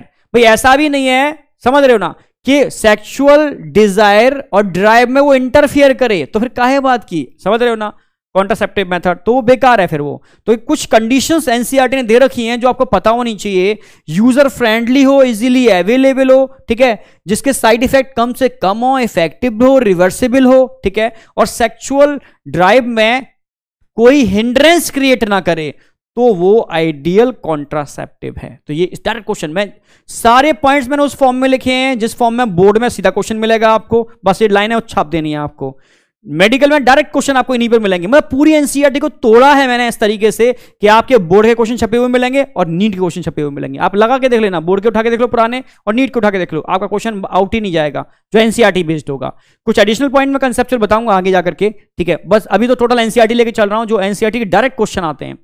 तो प्रॉपर्टी ऑफ आइडियल कॉन्ट्रासेप्टिव एकदम क्लियर है, यहां तो कोई डाउट नहीं होना चाहिए। अब आगे बढ़ते हैं मेथड पर। मेथड की बात करते हैं तो मेथड को 2 पार्ट में डिवाइड किया मैंने, टेम्परेरी एंड परमानेंट। टेम्परेरी में लगभग 6 मेथड बताऊंगा मैं आपको, ठीक है, नेचुरल मेथड बताऊंगा आपको मैं, ठीक है, बैरियर मेथड बताऊंगा आपको मैं, बैरियर का मतलब है बीच में बैरियर डाल देते हैं, ठीक है, इंट्रा यूट्राइन डिवाइस बताऊंगा यूट्रस में जिनको इंप्लांट किया जाता है, ओरल कॉन्ट्रासेप्टिव पिल्स के बारे में बताऊंगा मैं आपको, इंजेक्टेबल डिवाइस के बारे में बताऊंगा, इंजेक्शन की फॉर्म में आते हैं, और इम्प्लांट जिनको बॉडी में स्किन के नीचे इम्प्लांट किया जाता है। तो ये सब वो डिवाइस हैं जो किस में आते हैं, टेम्परेरी मेथड में आते हैं। परमानेंट में सिर्फ 2 ही आएंगे, वासेक्टोमी एंड ट्यूबेक्टोमी। तो पहले हम बात करते हैं टेम्परेरी, फिर स्टार्ट करते हैं परमानेंट। तो टेम्परेरी में नंबर 1 हम पढ़ने वाले हैं नेचुरल मेथड, ठीक है, नेचुरल मेथड। वही नेचुरल मेथड कौन से हैं भाई, जो नॉर्मल लोग यूज करते हैं नेचुरली, ठीक है भाई, पर फेलियर रेट सबसे ज्यादा नेचुरल मेथड के होते हैं। अब नेचुरल मेथड किस पर काम करते हैं, क्या करते हैं, कैसे कॉन्ट्रासेप्टिव की तरह काम करते हैं, ये फर्टिलाइजेशन को रोकते हैं, इम्प्लांटेशन को रोकते हैं, समझ रहे हो ना मेरी बात, ओव्यूलेशन को रोकते हैं, किसको रोकते हैं। तो ये एक पॉइंट है जिस पर डायरेक्ट क्वेश्चन मिल जाता है, तो मैं लिख देता हूं, प्रिवेंट फर्टिलाइजेशन।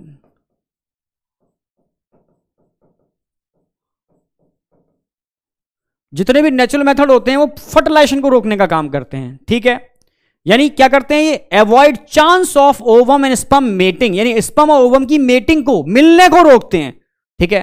अब कौन कौन से मेथड आपके सिलेबस में, भाई पहला मेथड पढ़ाने वाले हैं हम आपको रिदम मेथड, जो अक्सर का लोग नॉर्मली यूज करते हैं, सेफ पीरियड भी बोलते हैं इसको, पीरियोडिक अब्स्टिनेंस भी बोलते हैं इसको, और कैलेंडर मेथड भी बोलते हैं।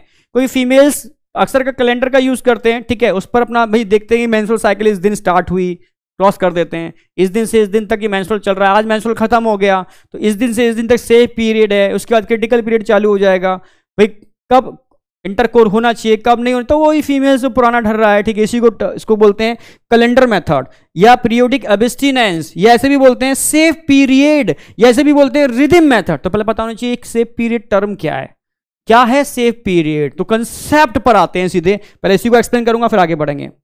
तो पहले हम बात करते हैं सेफ पीरियड। वो कौन कौन सा मेंस्ट्रुअल साइकिल के बीच का टाइम है जो सेफ पीरियड है, जिसमें अगर कोइटस होगा, कॉपुलेशन होगा, तो फर्टिलाइजेशन की प्रोबेबिलिटी सबसे कम है। और ध्यान रखना, जितने भी इन सबसे ज्यादा फेलियर रेट इस नेचुरल मेथड के ही हैं, सबसे ज्यादा फेलियर रेट, ठीक है। तो सेफ पीरियड की बात कर रहा हूं मैं, अब समझो सुपर कंसेप्ट, तभी समझ में आएगा। भाई अगर मैं मेंस्ट्रुअल साइकिल का टाइम पीरियड ले रहा हूं,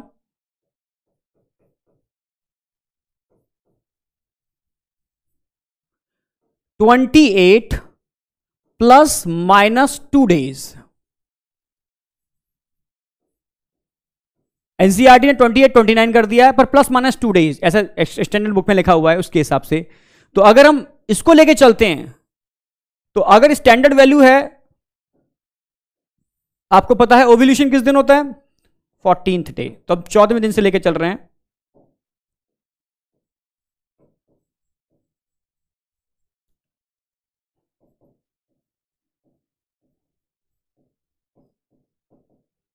मैंने बताया कि ये साइकिल प्लस माइनस 2 डेज, यानी ओव्यूलेशन 14 दिन से 2 दिन पहले भी हो सकता है, 2 दिन बाद में भी हो सकता है ये 2 डेज पहले, मतलब 13 और उससे पहले 12th डे, आगे 2 डेज बाद यानी 12 14 15 16th डे, यानी ये वो दिन है जहां पर ओव्यूलेशन होने की प्रोबेबिलिटी है।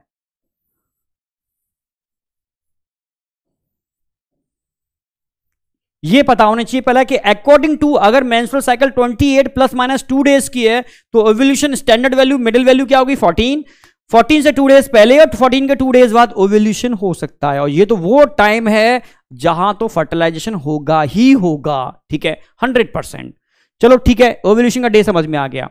अब इसके लिए आपको लाइफ ऑफ स्पर्म और लाइफ ऑफ ओवा पता होनी चाहिए। ओवा की लाइफ तो अप्रोक्सीमेटली फिक्स है 1 डे, पर स्पर्म की लाइफ थोड़ी वेरी करती है, 3 डेज to 5 डेज, डिपेंड करता है कंडीशन क्या है, ठीक है, कि अगर वजाइनल ट्रैक के अंदर मीडियम कैसा है, हाई एसिडिक मीडियम नहीं है क्या, कंडीशन बहुत सारी कंडीशन है।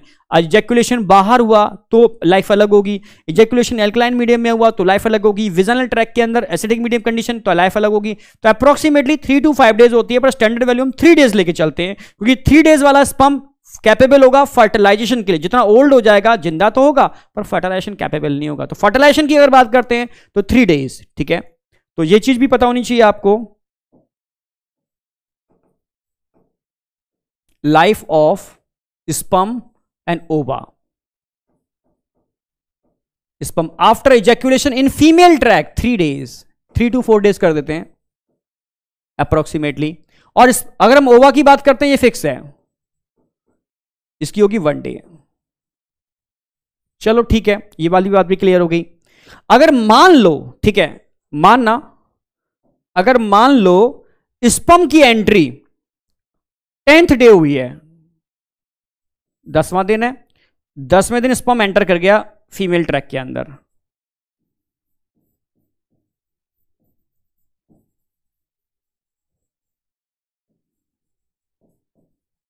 स्पर्म की एंट्री कहां होगी 10th डे, भाई 10वें दिन स्पर्म क्या कर गया, एंटर कर गया। तो स्पर्म की लाइफ कितनी हो सकती है भाई, 11th डे भी सर्वाइव करेगा, 12th डे भी सर्वाइव करेगा, 13 भी सर्वाइव करेगा, मतलब 12 13 तक सर्वाइव करेगा ये। यानी अगर 10th डे स्पर्म एंटर किया है तो 12th डे फर्टिलाइजेशन हो गई। भाई ओवा की लाइफ देखोगे 12th डे है, तो 12th डे फर्टिलाइजेशन हो जाएगा। आप समझना मेरी बात, 12th डे फर्टिलाइजेशन की पूरी प्रोबेबिलिटी है, 10th डे पूरा रहेगा, 11th रहेगा, 12th डे आके फर्टिलाइजेशन कर देगा। यानी यहां पर जो स्पर्म की लाइफ है, ठीक है,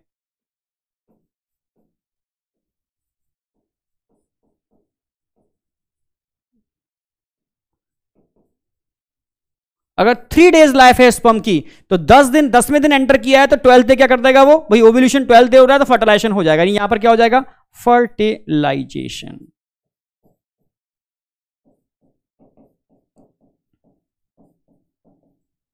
यानी 10th डे भी सेफ पीरियड नहीं है। मेंस्ट्रुअल साइकिल का 10वां दिन है वो भी सेफ नहीं है। अगर 10वें दिन भी इंटरकोर होता है, ठीक है, कॉपुलेशन होता है, समझना, पेनिस इजैक्यूलेशन कहां होता है, आप बोलोगे फीमेल ट्रैक के अंदर इजैक्यूलेशन होता है, तो फर्टिलाइजेशन की प्रोबेबिलिटी है। अगर 10th डे भी स्पर्म की एंट्री होती है तो फर्टिलाइजेशन की पूरी प्रोबेबिलिटी, मतलब सेफ नहीं है।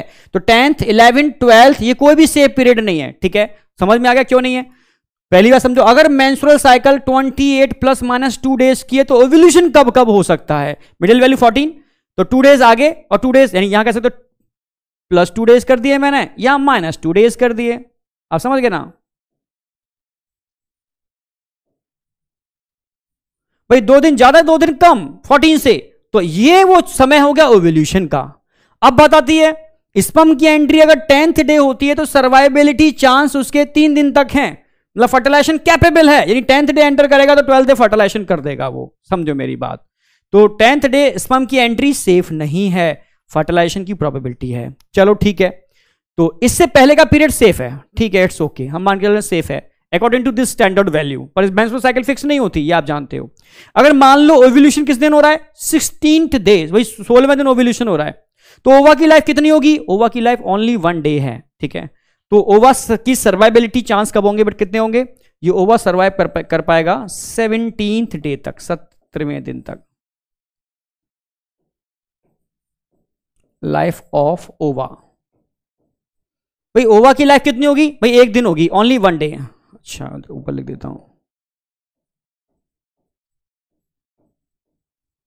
चलो ठीक है, 1 दिन तक ओवा सर्वाइव करेगा, 16वें दिन 17वें दिन तक सर्वाइव करेगा, यानी 17th डे, समझना, स्पर्म की एंट्री होती है, स्पर्म एंटर करता है तो फर्टिलाइजेशन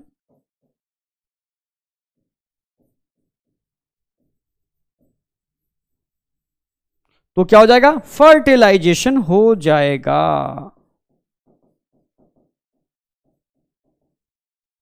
अब समझ में आ गया होगा, यानी 17 के बाद का पीरियड सेफ है और यहां पर 10 से पहले का पीरियड सेफ है, उसके बीच के इन 10 से लेकर के 17 डे तक का पीरियड जो है वो सेफ पीरियड नहीं है।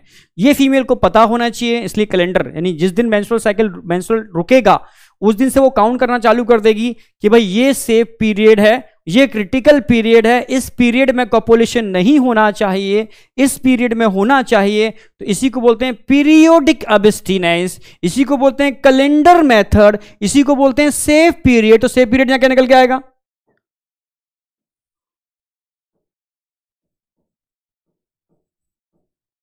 Before and after, before 10th day, after 17th day of menstrual, यानी मेंस्ट्रुअल के बिफोर 10 आफ्टर 17 आप कह सकते हो it is a safe period. तो कंसेप्ट समझ में आया होगा सेफ पीरियड का क्या पीरियड है। तो पहले तो ओव्यूलेशन का कंसेप्ट समझना है आपको, और ओव्यूलेशन से फिर स्पर्म की एंट्री, उसकी लाइफ, ओवा का ओव्यूलेशन, देन उसकी लाइफ, देन फर्टिलाइजेशन, तो आप समझ जाओगे ये सेफ पीरियड है। तो सेफ पीरियड वाला कंसेप्ट समझ में आ गया, इसी को पीरियडिक अब्स्टिनेंस बोलते हैं। चलो वापस आते हैं, यानी एक बात तो समझ में आ गई कि रिदम मेथड क्या है, ठीक है, सेफ पीरियड क्या है, पीरियडिक अब्स्टिनेंस क्या है। चलो एक मेथड है विड्रॉल मेथड, इसको कोइटस इंटरप्टस बोलते हैं, और ये एनसीईआरटी की लाइन है और बहुत पूछी जाती है। नेचुरल मेथड तो भाई ठीक है हाई फेल्योर रेट है, पर नेचुरल मेथड में भी किस मेथड का सबसे ज्यादा फेल्योर रेट है? कोइटस इंटरप्टस, समझना, या कह सकते हो यहां पर विड्रॉल मेथड भी बोलते हैं। यानी फीमेल ट्रैक में पेनिस की एंट्री हुई, ठीक है, यानी मेल कोशिश करेगा कि इजैक्यूलेशन से पहले पेनिस को बाहर कर ले, पर ठीक है फेलियर रेट सबसे ज्यादा है इसके, इसीलिए इसको बोलते हैं क्या? विड्रॉल मेथड या कोइटस इंटरप्टस। विड्रॉ कर लेना, बिफोर इजैक्यूलेशन विड्रॉ कर लेना, पर फेलियर रेट सबसे ज्यादा है। फिर थर्ड इसमें मेथड आता है नेचुरल मेथड के अंदर, lactational amenorrhoea.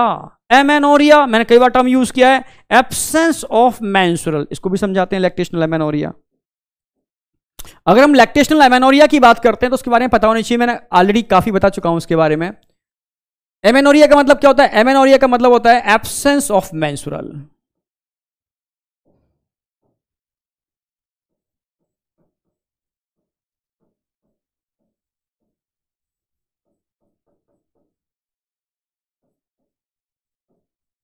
Absence of menstrual, इसको बोलते हैं क्या?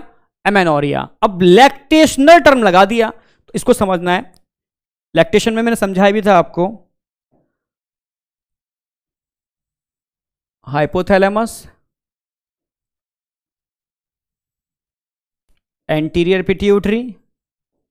आप जानते हो ड्यूरिंग लैक्टेशनल पीरियड, ये हाइपोथैलेमस लिख देते हैं,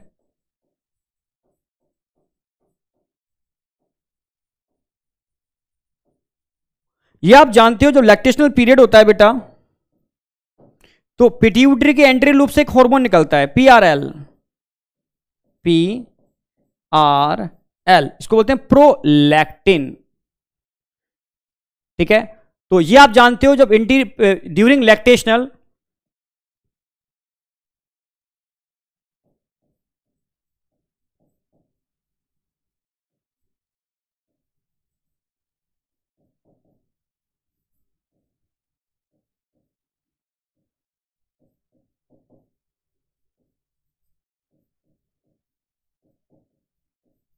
रिलीज ड्यूरिंग, ठीक है, लैक्टेशनल पीरियड, तो ड्यूरिंग लैक्टेशनल पीरियड ये रिलीज होगा पीआरएल। तो पीआरएल क्या काम करता है? ये इनहिबिटरी इफेक्ट दिखाएगा। क्या दिखाएगा?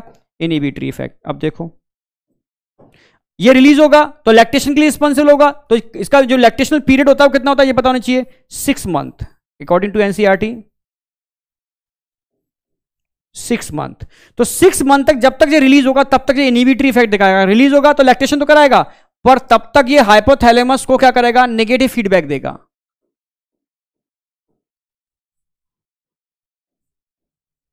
Negative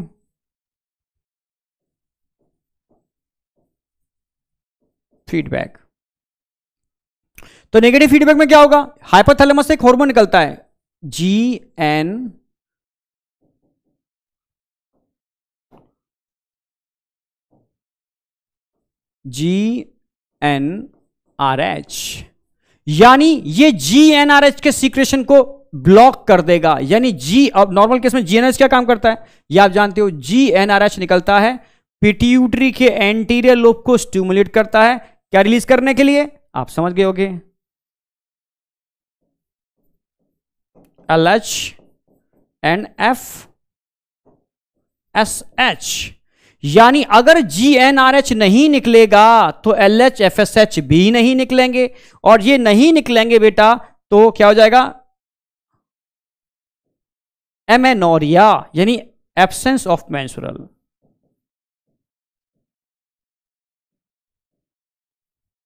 absence of menstrual.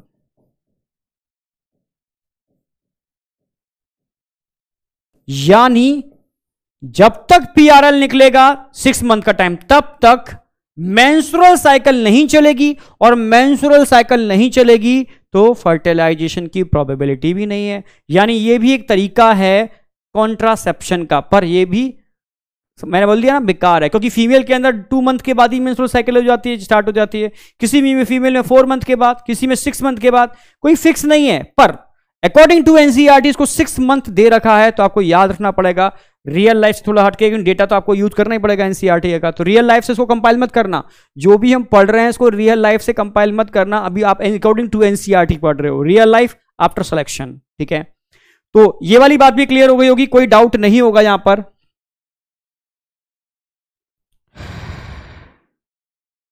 हाँ बेटा, वीडियो लाइव है।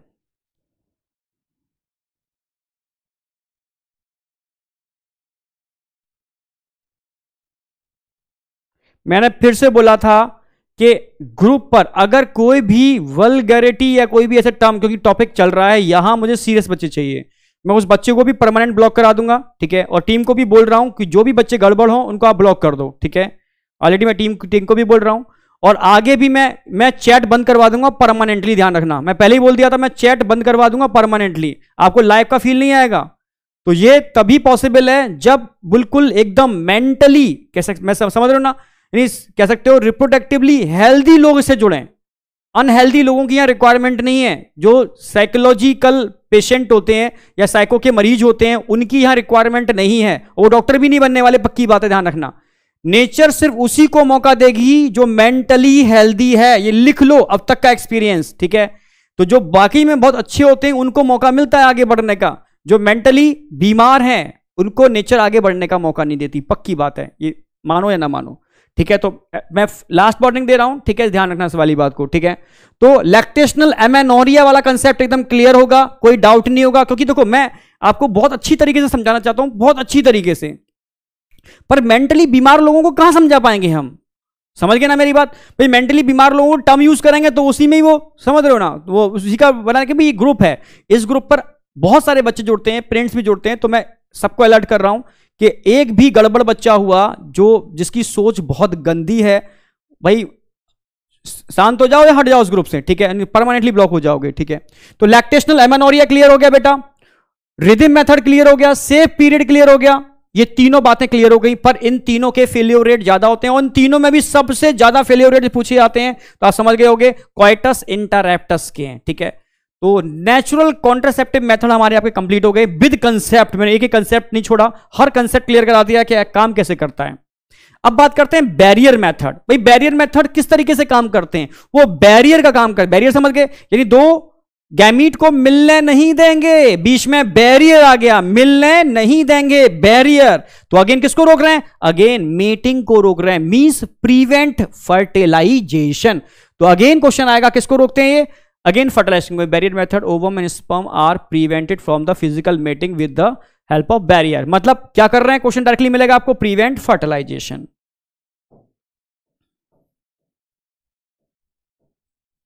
अच्छा यहां तो कुछ और भी चीज लिखने वाले हैं, ठीक है, ऊपर लिख देते हैं हम,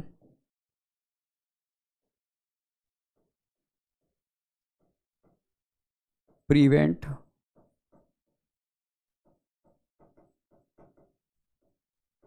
फर्टिलाइजेशन।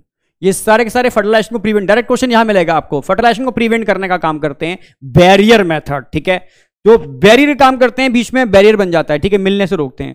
तो बैरियर मेथड की हम बात करते हैं तो एक बड़ा कॉमन क्वेश्चन है और आया हुआ क्वेश्चन है कि वो कौन सा बैरियर मेथड है या वो कौन सा मेथड है। सारे मेथड, वो नेचुरल मेथड हो, परमानेंट मेथड हो, समझता मेरी बात, वो टेम्परेरी मेथड हो, कोई भी मेथड हो, किसी भी टाइप का पूछेगा, इसमें से कौन सा मेथड है जो एसटीडी और एड्स जैसी प्रॉब्लम से प्रोटेक्ट करता है, प्रिवेंट करने का काम करता है, ठीक है।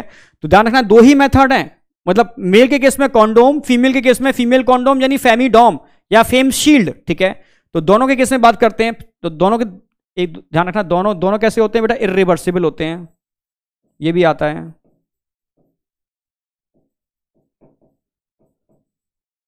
ये भी इर्रिवर्सिबल होगा।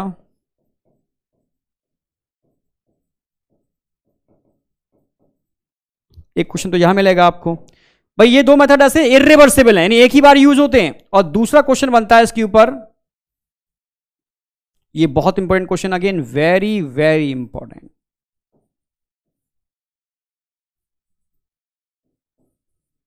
बोथ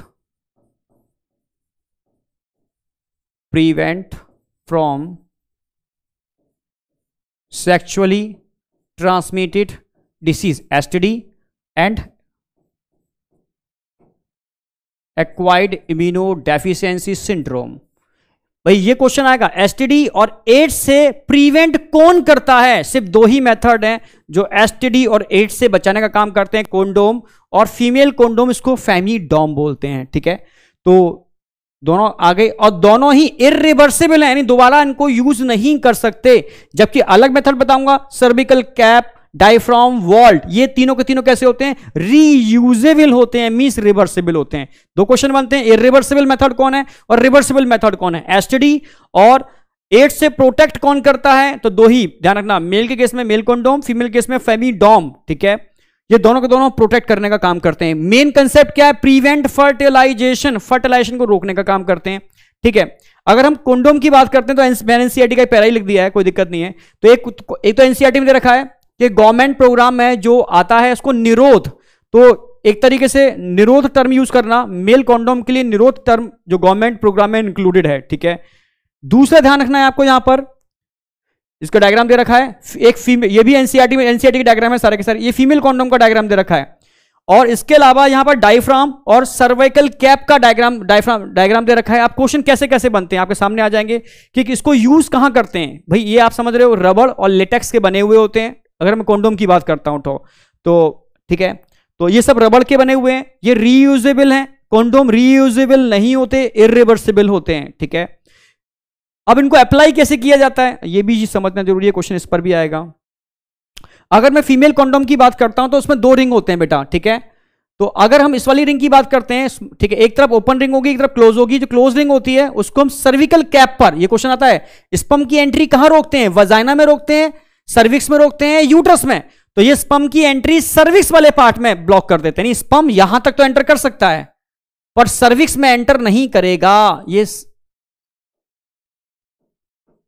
सर्विक्स में एंट्री को रोकने का काम करते हैं सर्विकल कैप हो, क्योंकि सर्विक्स के ऊपर लग जाती है। सर्विकल कैप की अगर बात करते हैं तो सर्विकल कैप है, सर्विक्स के ऊपर लग जाएगी और सर्विक्स वाले पार्ट में स्पर्म की एंट्री को रोकेगी।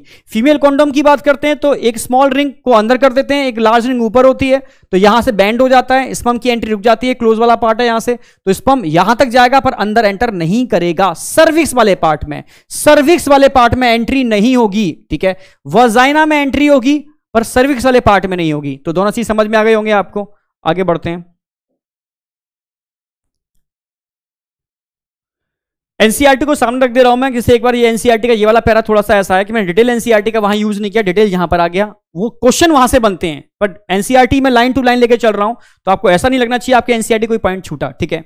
बैरियर मेथड की बात करते हैं तो क्या करते हैं, स्पर्म और ओवम के मिलने को रोकते हैं, प्रिवेंट फिजिकली मेटिंग, ये लाइन लिख दी है मैंने, बैरियर मेथड का काम करते हैं। Such method are available for both, भाई मेल के लिए भी अवेलेबल है और फीमेल के लिए भी अवेलेबल है। अगर हम कॉन्डोम की बात करते हैं बेटा तो ये बैरियर मेथड का काम करते हैं, जो थिन रबड़ या लेटेक्स सीट से मिलकर के बने होते हैं, जो पेनिस को कवर करते हैं मेल के केस में, इन केस ऑफ मेल, और फीमेल केस में vagina and cervix in the female, तो उसको कवर कर लेते हैं, वजाइना को भी कवर कर लिया और सर्विक्स को भी कवर कर लिया। सर्विक्स में स्पर्म की एंट्री को रोकेंगे just before coitus so that the ejaculated sperm would not enter into female reproductive tract। समझ में आ गया होगा। This can prevent conception, ठीक है। और निरोध पे क्वेश्चन आया हुआ है, निरोध is a popular brand of condom, ये कॉन्डोम का पॉपुलर ब्रांड है मेल के लिए, जो गवर्नमेंट प्रोग्राम में इंक्लूड किया गया था, निरोध। तो निरोध पर क्वेश्चन एक बन जाता है, ये ध्यान रखना है, किससे मिलके बने होते हैं, ठीक है, ये बस नॉर्मल जानकारी होनी चाहिए। Use of condom has increase in recent year, क्योंकि भाई एसटीडी और एड्स से बचाने के लिए सिर्फ एक यही तरीका था। भाई कॉन्ट्रासेप्टिव मेथड तो बहुत सारे हैं, पर जितनी तेजी से एड्स बढ़ रहा था तो गवर्नमेंट ने इसको बहुत सब्सिडाइज किया, फ्री ऑफ कॉस्ट डिलीवरी, इसकी मतलब फ्री ऑफ कॉस्ट इसको प्रोवाइड कराया। जितने भी कंपनीज उसको बनाते हैं उनको सब्सिडाइज किया, ठीक है, जिससे कि लो कॉस्ट में या बिल्कुल free of cost her human को मिल पाए, क्योंकि एड्स बहुत तेजी से बढ़ रहा था, ठीक है। तो ध्यान रखना है। इसीलिए अगर हम बात करते हैं मेल और फीमेल कॉन्डोम की, तो ये एड्स और एसटीडी से प्रोटेक्ट करने के लिए रिस्पॉन्सिबल होते हैं। Use for condom has increase recent year due to additional benefit, क्या एडिशनल बेनिफिट है, एसटीडी एंड एड्स, ठीक है। तो protect from STD and AIDS, ये बहुत इंपॉर्टेंट है, ये रिपीट हुआ क्वेश्चन है, आया हुआ क्वेश्चन है, ध्यान रखना। Both the male and female condom are disposable, यानी इरिवर्सिबल है, ठीक है, रीयूजेबल नहीं है, can be self inserted and thereby gives privacy to the user, ठीक है। डायफ्राम, अगर इनकी बात करते हैं, डायफ्राम, सर्विकल कैप, वॉल्ट, तो ये सब कैसे होते हैं, ये ध्यान रखना है, ये सब रीयूजेबल होते हैं, इनको दोबारा से यूज कर सकते हो बॉइल्ड वाटर में डिप करके, पर ये बहुत इफेक्टिव नहीं होते, ठीक है। पर बहुत सारे स्पर्मिसाइडल केमिकल भी आते हैं, जेल की फॉर्म में आते हैं, क्रीम की फॉर्म में आते हैं, तो इन सर्विकल कैप, वॉल्ट, इनके ऊपर लगा करके उनको इंप्लांट कर दिया जाता है, दोनों मिलकर के इफेक्टिव हो सकते हैं, पर ठीक है। तो ये थोड़ा सा समझ में आ गया होगा। नेक्स्ट आगे बढ़ते हैं। तो वो केमिकल की बात कर रहा था, ये वो केमिकल्स हैं जिनको हम सर्विकल कैप, वॉल्ट, ठीक है, या डायफ्राम, इनके संग, ठीक है, अप्लाई करके इंप्लांट करते हैं, तो कहीं हद तक रोका जा सकता है स्पर्म यानी फर्टिलाइजेशन को, पर बहुत इफेक्टिव फिर भी नहीं है। तो स्पर्मिसाइडल एजेंट भाई कंपनी है, अलग अलग बनाया जो मार्केट में अवेलेबल है। These are available in the form of, वे क्रीम की फॉर्म में आते हैं, जेल की फॉर्म में आते हैं, फॉर्म्स की फॉर्म में आते हैं, वजाइनल टैबलेट की फॉर्म में भी आते हैं। ठीक है भाई, इनमें केमिकल्स होते हैं, इनको स्पर्मिसाइडल बोलते हैं, ध्यान रखो। इसमें बोरिक एसिड होता है, इनमें जिंक होता है, ठीक है, सिट्रिक एसिड होता है। ये सारे सारे स्पर्म को मारने का काम करते हैं, स्पर्म की मेम्ब्रेन को क्या कर देते हैं, ब्रेक कर देते हैं, डिसरप्टिंग कर देते हैं, इससे स्पर्म की डेथ हो जाती है। सिंपल स्पर्मिसाइडल, ठीक है, कोई खास ज्यादा कुछ नहीं है। तो हम सबसे पहले बात कर रहे थे नेचुरल मेथड, एकदम क्लियर है आपको विद कंसेप्ट। बैरियर मेथड के अंदर हम बात करते हैं तो मेल और फीमेल कंडोम क्लियर है। जो सबसे इंपॉर्टेंट पॉइंट आता है, इरिवर्सिबल होते हैं, एसटीडी और एड्स से प्रोटेक्ट करते हैं, मेन चीज जहां से क्वेश्चन बनता है।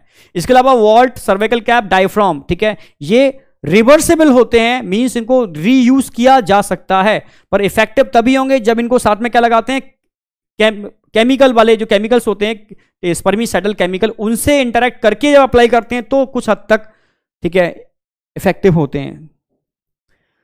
अब यहां से क्वेश्चन भर भर के बनते हैं, ठीक है। अब ये आ गया कंसेप्चुअल, यहां से क्वेश्चन मिलने वाले हैं आपको। इंट्रा यूट्राइन डिवाइस, तो अभी हम पढ़ रहे हैं क्या बेटा, टेम्परेरी मेथड, जिसमें हम नेचुरल मेथड पढ़ चुके हैं, बैरियर मेथड पढ़ चुके हैं, केमिकल मेथड पढ़ चुके हैं। अब इसके अंदर नंबर 4 पर आने वाला है क्या, इंट्रा यूट्राइन डिवाइस, आईयूडी, जिनको यूट्रस में इंप्लांट करते हैं, नाम ये इंट्रा यूट्राइन डिवाइस, जिनको हम यूट्रस में क्या कर देते हैं, इंप्लांट कर देते हैं। तो इन इंट्रा यूट्राइन डिवाइस की अगर बात करते हैं तो कई टाइप के होते हैं, इनर्ट डिवाइस भी होते हैं, कॉपर रिलीजिंग डिवाइस भी होते हैं, LNG 20 हार्मोन रिलीजिंग डिवाइस भी होते हैं, जिनसे हार्मोन निकलते हैं, ठीक है। तो ये इंट्रा यूट्राइन डिवाइस, ठीक है, इनर्ट डिवाइस भी आते हैं। इनर्ट का मतलब तो कुछ भी रिलीज नहीं करते, लिपर्स लूब होते हैं, ठीक है, स्टेनलेस स्टील के भी होते हैं, ठीक है, प्लास्टिक के भी होते हैं, जिनको यूट्रस में इंप्लांट कर दिया जाता है, जो कहीं ना कहीं स्पर्म की मोटिलिटी को सप्रेस करते हैं इनडायरेक्टली, और इनडायरेक्टली कह सकते हो फेगोसाइट को इंड्यूस करते हैं फेगोसाइटोसिस के लिए, आप कह सकते हो, ठीक है। एनसीईआरटी ने दे रखा है, इसलिए मैं एनसीईआरटी को लेकर चल रहा हूं बिल्कुल। तो एनसीईआरटी की कुछ लाइन्स हैं, डायरेक्ट क्वेश्चन मिलता है, ये वो लाइन है, डायरेक्ट क्वेश्चन मिलेगा आपको, दिख जाएगा। अभी मैं ही कई क्वेश्चन दिखाने वाला हूं। पहला क्वेश्चन आता है कि वो कौन कौन सी डिवाइस हैं जिनको, ठीक है, किसी एक्सपर्ट के द्वारा इंप्लांट किया जाता है। तो इंट्रा यूट्राइन डिवाइस को सेल्फ इंप्लांट नहीं कर सकते, यहां पर डॉक्टर्स, नर्स या किसी एक्सपर्ट की रिक्वायरमेंट होती है, ठीक है। और कहां पर, वजाइना के थ्रू यूट्रस में इंप्लांट किया जाता है, ये क्वेश्चन बना हुआ है। इंट्रा यूट्राइन डिवाइस क्या करते हैं, ये इंट्रा यूट्राइन डिवाइस कॉमनली सभी के बारे में बात कर रहे हैं, ये फेगोसाइटोसिस को इंड्यूस करते हैं, जिससे स्पर्म की मोटिलिटी सप्रेस होती है, फेगोसाइटोसिस बढ़ जाती है, और फेगोसाइट क्या कर लेते हैं, उनको पकड़ के खा जाते हैं, जिसकी वजह से वो ओवा तक नहीं पहुंच पाते, ठीक है। Intra uterine device increase phagocytosis of sperm within the uterus, क्योंकि यूट्रस में इंप्लांट करेंगे तो यूट्रस के अंदर भी फेगोसाइटिक सेल्स होते हैं, तो वो आगे नहीं बढ़ पाएंगे। और इसमें भी अगर कॉपर की बात करते हैं, कॉपर आयन रिलीज, ये स्पर्म की मोटिलिटी को सप्रेस कर देते हैं, और समझाऊंगा आगे कैसे कर देते हैं, जिसकी वजह से स्पर्म ओवा को फर्टिलाइज करने में अनकैपेबल हो जाते हैं। और ये भी क्वेश्चन आता है। अगला क्वेश्चन ये भी आएगा कि अगर आपसे बात की जाए कि फीमेल के लिए सबसे ज्यादा एक्सेप्टेबल डिवाइस कौन सी है, इंट्रा यूट्राइन डिवाइस। भाई intra uterine device are ideal contraceptive for the females who want to delay pregnancy या स्पेस बिटवीन चाइल्ड, वो चाहते हैं दो बच्चों के बीच में गैप रहे, ठीक है, या प्रेगनेंसी डिले हो जाए, तो सबसे पहली चॉइस फीमेल के लिए इंट्रा यूट्राइन डिवाइस। इंडिया में सबसे ज्यादा एक्सेप्टेबल डिवाइस कोई थी तो इंट्रा यूट्राइन डिवाइस, इस पर भी क्वेश्चन आया हुआ है। It is one of the most widely accepted method of the contraceptions in India. तो इंडिया में सबसे ज्यादा acceptable device intra uterine device. 4 point है, चारों पर क्वेश्चन है, मैंने वही लाइन उठा करके आपसे रख दी जहां से क्वेश्चन आता है, ठीक है। तो ये मेन लाइन है बेटा जहां से क्वेश्चन मिलता है, चारों ही इंपॉर्टेंट लाइन है। तो इसको डॉक्टर या किसी एक्सपर्ट की हेल्प से इंप्लांट किया जाता है, नंबर 1। नंबर 2, भाई ये फेगोसाइटोसिस को इंड्यूस करती हैं, जिससे स्पर्म, भाई कॉपर आयन जैसे हैं वो स्पर्म की मोटिलिटी सप्रेस करेंगे, ठीक है। ये फेगोसाइटोसिस को इंड्यूस करेंगे और फेगोसाइट सेल पकड़ के आसानी से खा पाएंगे, क्योंकि स्पर्म तेजी से मूव ही नहीं कर पाएगा, तो उनको आसानी से खाया जा सकता है। यानी फेगोसाइटोसिस इंड्यूस होगी तो स्पर्म ओवा तक नहीं पहुंच पाएंगे, तो ये भी तरीका अच्छा है फर्टिलाइजेशन को रोकने का। तो यहां तक समझ में आया होगा बेटा। आगे बढ़ते हैं। हाँ, ये आइडियल डिवाइस है, ठीक है, दो बच्चों के बीच में गैप को मेंटेन करने के लिए, ठीक है, और प्रेगनेंसी को डिले करने के लिए। और इंडिया में सबसे ज्यादा एक्सेप्टेबल डिवाइस अगर कोई है तो इंट्रा यूट्राइन डिवाइस है। हम आपको 3 टाइप की इंट्रा यूट्राइन डिवाइस पढ़ाने वाले हैं। सबसे पहले पढ़ाने वाले हैं नॉन मेडिकेटेड या इनर्ट डिवाइस, यानी ऐसी डिवाइस जिसमें कोई भी टेक्नोलॉजी नहीं है, बस लिपर्स लूप बोलते हैं, लूप की फॉर्म में होते हैं लिपर्स लूप, जिनको यूट्रस में इंप्लांट कर दिया जाता है, जो फेगोसाइटोसिस को इंड्यूस करते हैं, बस, ठीक है। तो एक ध्यान रखना है आपको, एग्जांपल पे क्वेश्चन आता है कि इनर्ट डिवाइस का एग्जांपल लिपर, ठीक है, लिपिस लूप, ठीक है। तो इसका एक डायग्राम दिखा दिया मैंने, तो थोड़ा आपको आइडिया भी लग जाएगा कि इस तरीके के लूप्स होते हैं, ये जो स्टेनलेस स्टील के भी होते हैं और प्लास्टिक के भी होते हैं, इनको यूट्रस में इंप्लांट कर दिया जाता है, जो फेगोसाइटोसिस को इंक्रीज कर देते हैं, समझ रहे हो, जिसकी वजह से स्पर्म कैपेबल नहीं होता ओवा को फर्टिलाइज करने में। अब यहां डिटेल में हम पढ़ाने वाले हैं आपको क्या, कॉपर रिलीजिंग डिवाइस और हार्मोन रिलीजिंग डिवाइस, ये क्वेश्चन सबसे ज्यादा बनते हैं। तो हम पहले कॉपर रिलीजिंग डिवाइस की बात करेंगे, कॉपर टी, कॉपर 7, मल्टीलोडेड 375 कॉपर क्या है। और हार्मोन रिलीजिंग डिवाइस के लिए डायरेक्ट क्वेश्चन आ जाएगा, प्रोजेस्टा सर्ट और LNG-20, ये 2 हार्मोन रिलीजिंग डिवाइस हैं जो हार्मोन रिलीज करके, ठीक है, कॉन्ट्रासेप्शन का काम करते हैं। तो अब हम एक एक करके लेके चलने वाले हैं। पहले हम कॉपर रिलीजिंग की बात करते हैं। कॉपर रिलीजिंग डिवाइस, एनसीईआरटी का डायग्राम दे रखा है, समझना होगा उसको अच्छे से। अगर एनसीईआरटी का डायग्राम देखोगे तो टी शेप में होते हैं, इसको टी बोलते हैं, और कॉपर लोडेड होता है, देखो दिख भी रहा होगा, ये कॉपर लोडेड है, इस पर हम कॉपर लोड कर देते हैं, टी शेप में होते हैं, जिसको यूट्रस में आसानी से इंप्लांट कर दिया जाता है। और कॉपर धीरे धीरे क्या होता रहता है, यहां से रिलीज होता रहता है, कॉपर आयन धीरे धीरे क्या होते रहते हैं बेटा, यहां से रिलीज होते रहते हैं। कॉपर आयन धीरे धीरे रिलीज होते रहेंगे,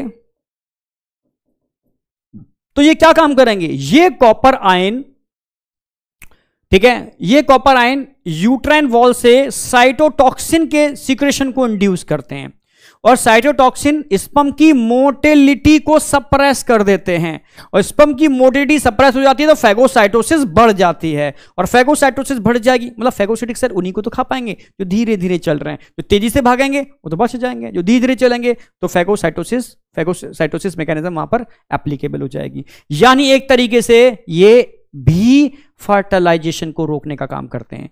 तो अब किस तरीके से डिजाइन किए जाते हैं, ये कैलकुलेशन करके निकाल लिया कि 15 microgram, approximately 50 microgram per day copper की रिक्वायरमेंट होती है इस मैकेनिज्म के लिए। तो अगर किसी फीमेल को 3 मंथ के लिए इस डिवाइस को इंड्यूस कराना है तो उसके हिसाब से कॉपर लोड कर दिया जाता है। किसी फीमेल को चाहिए यार 1 ईयर तक के लिए ये काम करे तो उसके ज्यादा कॉपर लोड कर देंगे उसके अंदर। तो अकॉर्डिंग टू रिक्वायरमेंट मार्केट में कई टाइप के आते हैं, ठीक है, मल्टी लोडेड कॉपर टी, ठीक है, कॉपर T7, कॉपर टी ये, कॉपर टी वो। तो कॉपर टी क्योंकि copper loaded T shape device है जो कॉपर आयन रिलीज करती है। Minimum requirement 50 microgram per day, इतना कॉपर चाहिए स्पर्म की मोटिलिटी को सप्रेस करने के लिए। यह ध्यान रखना है आपको। करते क्या है, ये टॉक्सिक साइटोकाइंस रिलीज करते हैं और टॉक्सिक साइटोकाइंस स्पर्म की मोटिलिटी को सप्रेस कर देते हैं, जिसकी वजह से फेगोसिटिक सेल स्पर्म को आसानी से खा पाते हैं, ठीक है, जो बहुत बढ़िया तरीके से कॉन्ट्रासेप्शन का काम करता है। पर ये सक्सेस नहीं हुए, क्यों नहीं हुए? जब फीमेल ने इनको यूट्रस में इंप्लांट किया तो आप जानते हो इस फीमेल ट्रैक के अंदर कैल्शियम आयन भी रिलीज होते हैं, तो कैल्शियम आयन धीरे धीरे इन पर डिपॉजिट होना स्टार्ट हो गए। फीमेल ने 1 ईयर के लिए इंप्लांट कराया था और 3 मंथ में ही प्रेगनेंसी कंसीव हो गई। क्यों? क्योंकि कैल्शियम क्या होने लगा, वहां पर डिपॉजिट होने लगा। कैल्शियम डिपॉजिट होने की वजह से क्या हो गया, कैल्शियम डिपॉजिट होने की वजह से कॉपर रिलीज होना बंद हो गया। कॉपर रिलीज होना बंद हो गया तो फर्टिलाइजेशन हो गया। समझ रहे हो ना? इसलिए बहुत सक्सेस नहीं हुए। पर पता होनी चाहिए, क्वेश्चन आता है, copper releasing intrauterine device commonly called copper Ts have ionized copper which slowly diffuse at rate of some 50 microgram per day. It has a local, ठीक है, कह सकते हो एंटी फर्टिलिटी इफेक्ट। वाई क्या करते हैं, ये टॉक्सिक साइटोकाइन रिलीज कर देते हैं जो क्या काम करते हैं, suppress motility of sperm and their ability to fertilize ovum. तो डिफरेंट टाइप के आते हैं, copper T 200, multi loaded copper T 250, multi loaded copper T 375, copper T 380, copper T7। ये इतने नाम क्यों रखे गए? मैंने बोला ना, अलग अलग अमाउंट में कॉपर लोड किया जाता है, उसके हिसाब से इनके नाम भी अलग अलग हो गए, ठीक है। मैकेनिज्म एक ही है, copper ion toxic cytokine release करेंगे जो स्पर्म की मोटिलिटी सप्रेस करेंगे, और स्पर्म की मोटिलिटी सप्रेस होने से स्पर्म फर्टिलाइजेशन इनकैपेबल हो जाएंगे। मींस ये भी क्या काम करते हैं, प्रिवेंट करते हैं फर्टिलाइजेशन।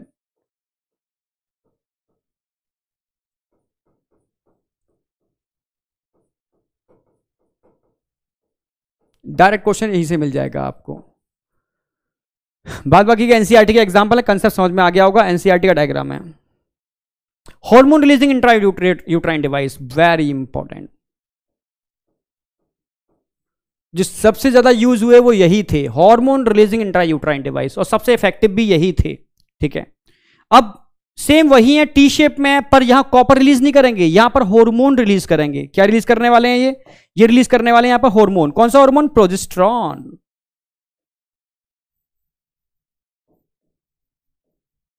भाई प्रोजेस्टेरॉन जब रिलीज होगा तो प्रोजेस्टेरॉन यहां से डिफ्यूज होकर कहां जाएगा? ब्लड के अंदर।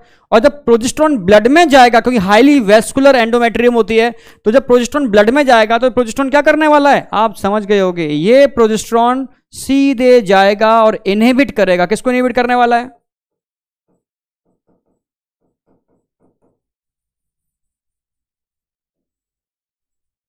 GnRH। जब इसको इनहिबिट करेगा तो ऑटोमेटिकली LH एंड FSH भी इनहिबिट हो जाएंगे, और ऐसा होने पर स्टॉप।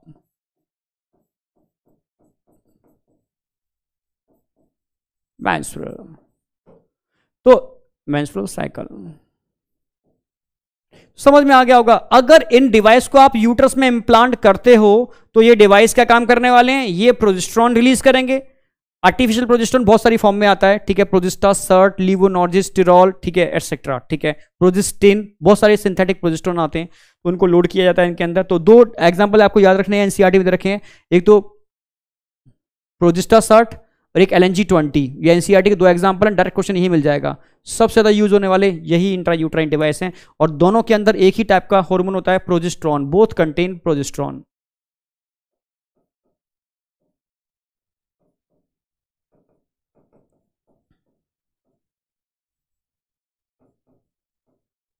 प्रोजेस्टेरॉन कंटेनिंग डिवाइस, तो इंट्रायूट्राइन डिवाइस में सिर्फ एक ही हार्मोन होता है, प्रोजेस्टेरॉन। प्रोजेस्टेरॉन अगर होगा डिफ्यूज होकर के ब्लड में जाएगा, इनहिबिट करेगा GnRH फीमेल के अंदर, LHFSH स्टॉप मेंस्ट्रुअल। जब मेंस्ट्रुअल ही रुक जाएगा तो सब कुछ रुक गया। ठीक है, समझाता हूं उस चीज को, मैकेनिज्म क्या है। ठीक है, पर मैकेनिज्म भी समझ लो कैसे काम करते हैं तो बहुत अच्छे समझ में आ जाएगा।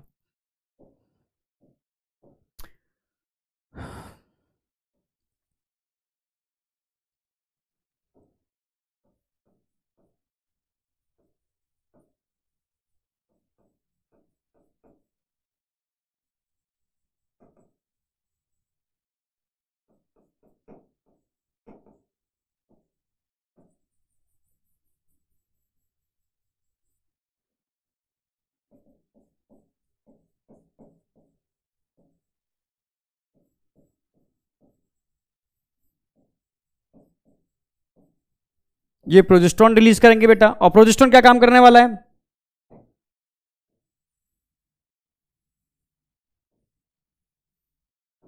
समझना, ये प्रोजेस्टेरॉन सीधा हाइपोथैलेमस को नेगेटिव सिग्नल भेजेगा, जिसकी वजह से क्या होगा? GnRH का सीक्रेशन क्या हो जाएगा? स्टॉप। और GnRH क्या काम करता था? ये एंटीरियर पिट्यूटरी को इंड्यूस करता था। इसकी वजह से क्या निकलता था? इसकी वजह से LH और FSH निकलते थे। LH FSH। FSH क्या काम करता था? भाई FSH का काम आप जानते हो, ये क्या करता था भाई? मैच्योरेशन ऑफ फॉलिकल्स, या डेवलपमेंट ऑफ फॉलिकल लिख दो।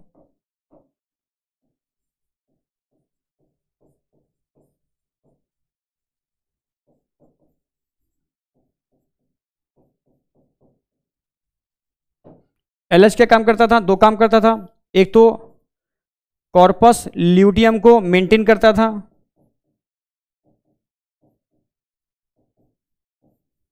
ये आप जानते ही हो, और क्या काम करता था? ओव्यूलेशन। समझ रहे होगे आप, ठीक है। और साथ में प्रोजेस्टेरॉन क्या काम करता है? अब देखो, अगर प्रोजेस्टेरॉन, अगर समझो प्रोजेस्टेरॉन निकलेगा तो निगेटिव फीडबैक इसको देगा, तो इसका सीक्रेशन क्या हो जाएगा? स्टॉप। ये नहीं निकलेगा तो LH FSH नहीं निकलेंगे, ये नहीं निकलेंगे तो डेवलपमेंट ऑफ फॉलिकल नहीं होगा, डेवलपमेंट ऑफ फॉलिकल नहीं होगा, साथ में ओव्यूलेशन भी नहीं होगा, साथ में और कॉर्पस ल्यूटियम मेंटेन भी नहीं रहेगा, यानी ल्यूटियल एक्टिविटी सप्रेस हो जाएगी। और प्रोजेस्टेरॉन लेवल बढ़ने का मतलब है फीमेल को लगना कि प्रेगनेंसी कंसीव हो गई, यानी ये प्रोजेस्टेरॉन एक काम और करता है। ये क्या काम करता है? ये प्रोजेस्टेरॉन, ये सर्विक्स है, वजाइना है, ये यूट्रस था। ये प्रोजेस्टेरॉन सर्विक्स के अंदर म्यूकस को थिक कर देता है।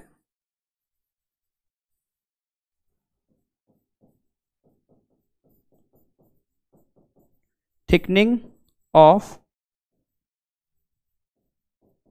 Cervical mucus. भाई प्रेगनेंसी कंसीव होने का इंडिकेटर तो थिकनिंग स्टार्ट हो जाएगी, जिसकी वजह से समझना स्पर्म की एंट्री वजाना में तो हो जाएगी, पर यूट्रस में स्पर्म की एंट्री नहीं हो पाएगी। ठीक है,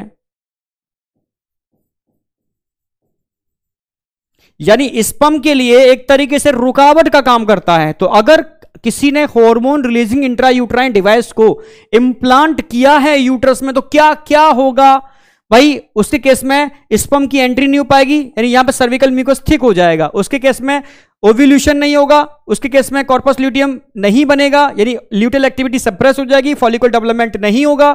ये सब चीजें होंगी जो कि, और मेंस्ट्रुअल साइकिल रुक जाएगी। तो अब समझ में आएगा आपको अच्छे से। हार्मोन रिलीजिंग डिवाइस क्या रिलीज करती हैं भाई? ये रिलीज करती हैं प्रोजेस्टेरॉन। ठीक है भाई, प्रोजेस्टासर्ट के नाम से ध्यान रखनी है आपको, वेरी इंपोर्टेंट। प्रोजेस्टासर्ट क्वेश्चन बहुत पूछा जाता है, रिपीट भी हुआ है। और एक LNG-20, ये दो नहीं भूलने हैं, ये बहुत ज्यादा ही इंपॉर्टेंट है। ठीक है, दोनों के अंदर प्रोजेस्टेरॉन होते हैं और प्रोजेस्टेरॉन की मैकेनिज्म मैंने बताई दी है। ये करते क्या है, तरीका क्या है? ये इम्प्लांटेशन को रोकते हैं। इम्प्लांटेशन को कैसे रोकेंगे भाई? इम्प्लांटेशन को रोकने का मतलब है कि प्रोजेस्टेरॉन लेवल बढ़ेगा, यानी कॉर्पस ल्यूटियम मेंटेन नहीं रहेगा।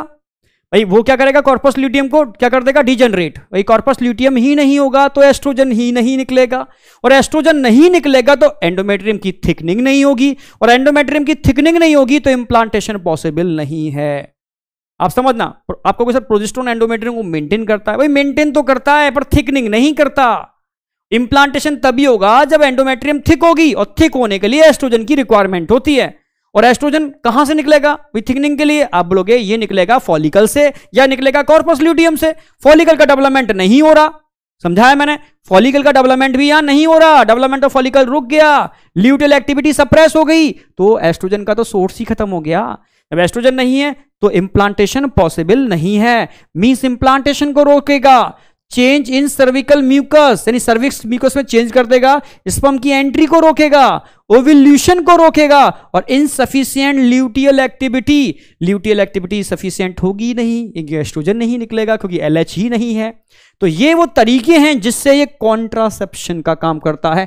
एक एक मैकेनिज्म बताई है मैंने, कि बच्चे तो इसी में कंफ्यूज होते हैं, सर इंप्लांटेशन को कैसे रोकेगा? मैक्सिमम बच्चे कंफ्यूज होते हैं, सर प्रोजेस्टेरॉन तो बढ़ रहा है, प्रोजेस्टेरॉन बढ़ रहा है तो प्रेगनेंसी कंसीव होनी चाहिए। भाई प्रोजेस्टेरॉन बढ़ रहा है तो भाई इसकी वजह से ल्यूटियल एक्टिविटी तो घट रही है, और ल्यूटियल एक्टिविटी घट रही है, फॉलिकल डेवलपमेंट नहीं हो रहा, तो एस्ट्रोजन ही नहीं है, और एस्ट्रोजन नहीं है तो थिकनिंग का तो मतलब ही नहीं है, और थिकनिंग नहीं है तो बेटा इंप्लांटेशन पॉसिबल नहीं है, यानी एंडोमेट्रियम जो होती है अनसुइटेबल होती है for implantation in this case. तो ये ध्यान रखना है बेटा। तभी तो एक क्वेश्चन और आता है, मैं नेक्स्ट क्लास में बताऊंगा। अगर अनप्रोटेक्टेड सेक्स किया किसी ने, ठीक है, और चांस ऑफ फर्टिलाइजेशन अगर प्रोबेबिलिटी है तो 72 यानी 72 आवर्स के अंदर अगर आपने हार्मोन रिलीजिंग इंट्रायूट्राइन डिवाइस को इंप्लांट करा लिया विद इन 72 आवर, तो वो इमरजेंसी कॉन्ट्रासेप्टिव का काम करता है। क्यों भाई? 72 आवर के अंदर अगर आपने इसको इंप्लांट करा लिया 72 घंटों के अंदर बिफोर इंप्लांटेशन, क्योंकि इंप्लांटेशन 7 से लेकर के 9 दिन यानी 7 to 9 डे के बीच में होगा, उससे पहले इंप्लांटेशन कराने का मतलब है तुरंत ल्यूटियल एक्टिविटी क्या हो जाएगी? खत्म हो जाएगी, और ल्यूटियल एक्टिविटी खत्म हो गई तो प्रेगनेंसी कंसीव होने का कोई मतलब ही नहीं है। आप समझ गए ना मेरी बात?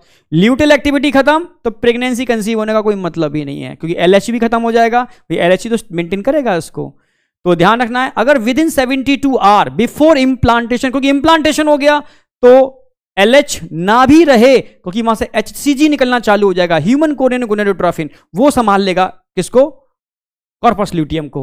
तो 72 आवर के अंदर अगर इंट्रायूट्राइन डिवाइस को यूट्रस में इंप्लांट किया जाता है तो वो सुपर तरीके से काम करता है, किसका? इमरजेंसी कॉन्ट्रासेप्टिव पिल का। ठीक है, क्यों? क्योंकि नॉर्मल केस में मैंने बताया भाई LH डाउन होगा, क्योंकि प्रोजेस्टेरॉन बढ़ेगा तो LH डाउन होगा, LH डाउन होगा तो कॉर्पस ल्यूटियम डिजेनरेट कर जाएगा। पर अगर इंप्लांटेशन हो गया तो ह्यूमन कोरियन गोनेडोट्रोफिन निकलना स्टार्ट हो जाएगा, वो कॉर्पस ल्यूटियम को संभाल लेगा। इसलिए इंप्लांटेशन से पहले अगर इंप्लांट करा लिया आपने, ठीक है, तो इमरजेंसी कॉन्ट्रासेप्टिव पिल का काम करेगा। ये सुपर कंसेप्ट है, जो बच्चे इसमें भी कंफ्यूज रहते हैं बहुत ज्यादा।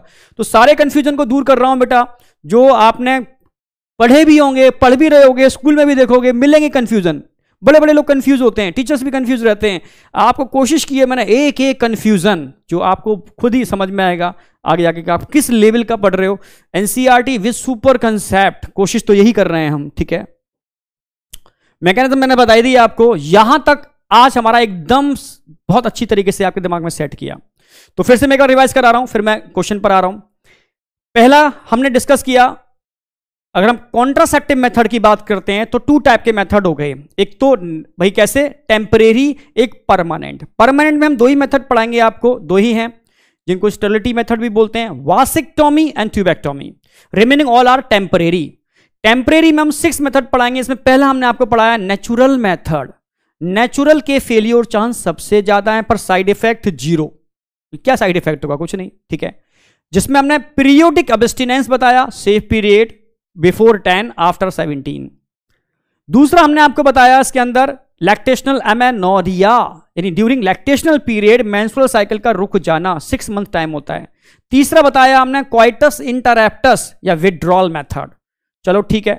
सेकंड हमने बात की बैरियर मेथड। भाई बैरियर मेथड में मेल कॉन्डोम, फीमेल कॉन्डोम और सर्विकल कैप, वॉल्ट, डायफ्राम की बात की, जिसमें से कॉन्डोम इरिवर्सिबल होते हैं, एसटीडी और एड्स से प्रोटेक्ट करते हैं। क्वेश्चन आता है, फर्टिलाइजेशन को प्रिवेंट करने का काम करते हैं, मेटिंग को रोकते हैं। सेम यही काम कौन करते हैं, सर्विकल कैप, डायफ्राम, वॉल्ट, पर ये रिवर्सिबल होते हैं, रीयूजेबल होते हैं, ध्यान रखना आपको, ठीक है, पर एसटीडी से प्रोटेक्ट नहीं करते। चलो ये वाली बात भी क्लियर हो गई। इसके बाद बैरियर की बात हमने किसकी बात की, केमिकल मेथड। केमिकल मतलब स्पर्मिसाइडल्स केमिकल, ठीक है, जो स्पर्म की मेम्ब्रेन को रब बस्ट कर देते हैं। फाइनली हमने इसकी बात की इंट्रा यूट्राइन डिवाइस, जिनको यूट्रस में इंप्लांट करते हैं। इनर्ट डिवाइस भी होते हैं, लिपिस लूप, ठीक है।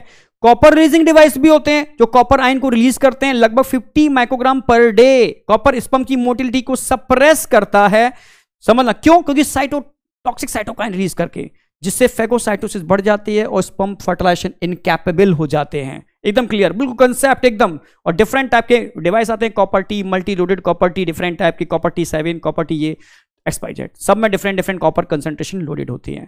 फिर हार्मोन रिलीजिंग डिवाइस, जिसमें ओनली प्रोजेस्टेरॉन होता है, प्रोजेस्टासर्ट और LNG-20, दिमाग में सेट कर लेना, प्रोजेस्टासर्ट, LNG-20, डायरेक्ट क्वेश्चन मिलेगा इस पर। तो प्रोजेस्टेरॉन क्या काम करता है, पूरी मैकेनिज्म बता दी। प्रोजेस्टेरॉन किस तरीके से इंप्लांटेशन को रोकता है, प्रोजेस्टेरॉन किस तरीके से ओव्यूलेशन को रोकता है, किस तरीके से ये ल्यूटियल एक्टिविटी को सप्रेस कर देता है, और किस तरीके से GnRH LSFSS के सीक्रेशन को सप्रेस कर देता है, और सर्विक्स म्यूकस को थिक करके स्पर्म की एंट्री को रोकता है। एक एक कंसेप्ट सेट हो गया होगा। और ये भी मैंने बताया, जो बहुत कंफ्यूजन पॉइंट था, कि विद इन 72 आवर अगर हार्मोन रिलीजिंग इंट्रायूट्राइन डिवाइस को इंप्लांट कर दिया जाए, अनप्रोटेक्टेड सेक्स की बात कर रहा हूं, विद इन 72 आवर, तो ये इमरजेंसी कॉन्ट्रासेप्टिव का काम करता है, ठीक है। तो ये वाली बात एक एक क्लियर हो गई होगी। यहां तक मुझे लगता नहीं है कोई डाउट होना चाहिए। कोई डाउट है बच्चा? बेटा कोई डाउट है तो बताओ। अच्छा रिस्पॉन्स देना चालू कर दिया तुम लोगों ने, ठीक है, बहुत बढ़िया। नेक्स्ट क्वेश्चन पर आ जाओ। अकॉर्डिंग टू, इतना तो बता दो यहां तक कोई डाउट है या नहीं, क्रिस्टल क्लियर हुआ या नहीं हुआ? अपनी दम लगा रहे हैं तो कम से कम रिस्पॉन्स तो दो, क्रिस्टल क्लियर है या नहीं बेटा? कंसेप्ट एक एक समझ में आया या नहीं आया, ये चीज तो बताया करो। एक बात सुनो, ठीक है, एक बंद कमरे में हम कंटिन्यू बोल रहे हैं, ऐसा सोच करके कि आप देख रहे होगे। सोचो वो तो हमें कैसे फील होगा भाई, आपके अच्छे अच्छे कमेंट आएंगे तो यही तो एनर्जी बूस्ट करेंगे। तो आपको बस इतना तो करना चाहिए ना, टीचर के अंदर एनर्जी बूस्ट करते रहो। भाई एनर्जी बूस्टिंग आपके हाथों में है, तो आपके कमेंट्स से देखकर के एनर्जी बूस्ट हो जाते हैं, और आपके कमेंट देखकर के एनर्जी डाउन भी हो जाती है, आपके कमेंट देख के गुस्सा भी आ जाता है।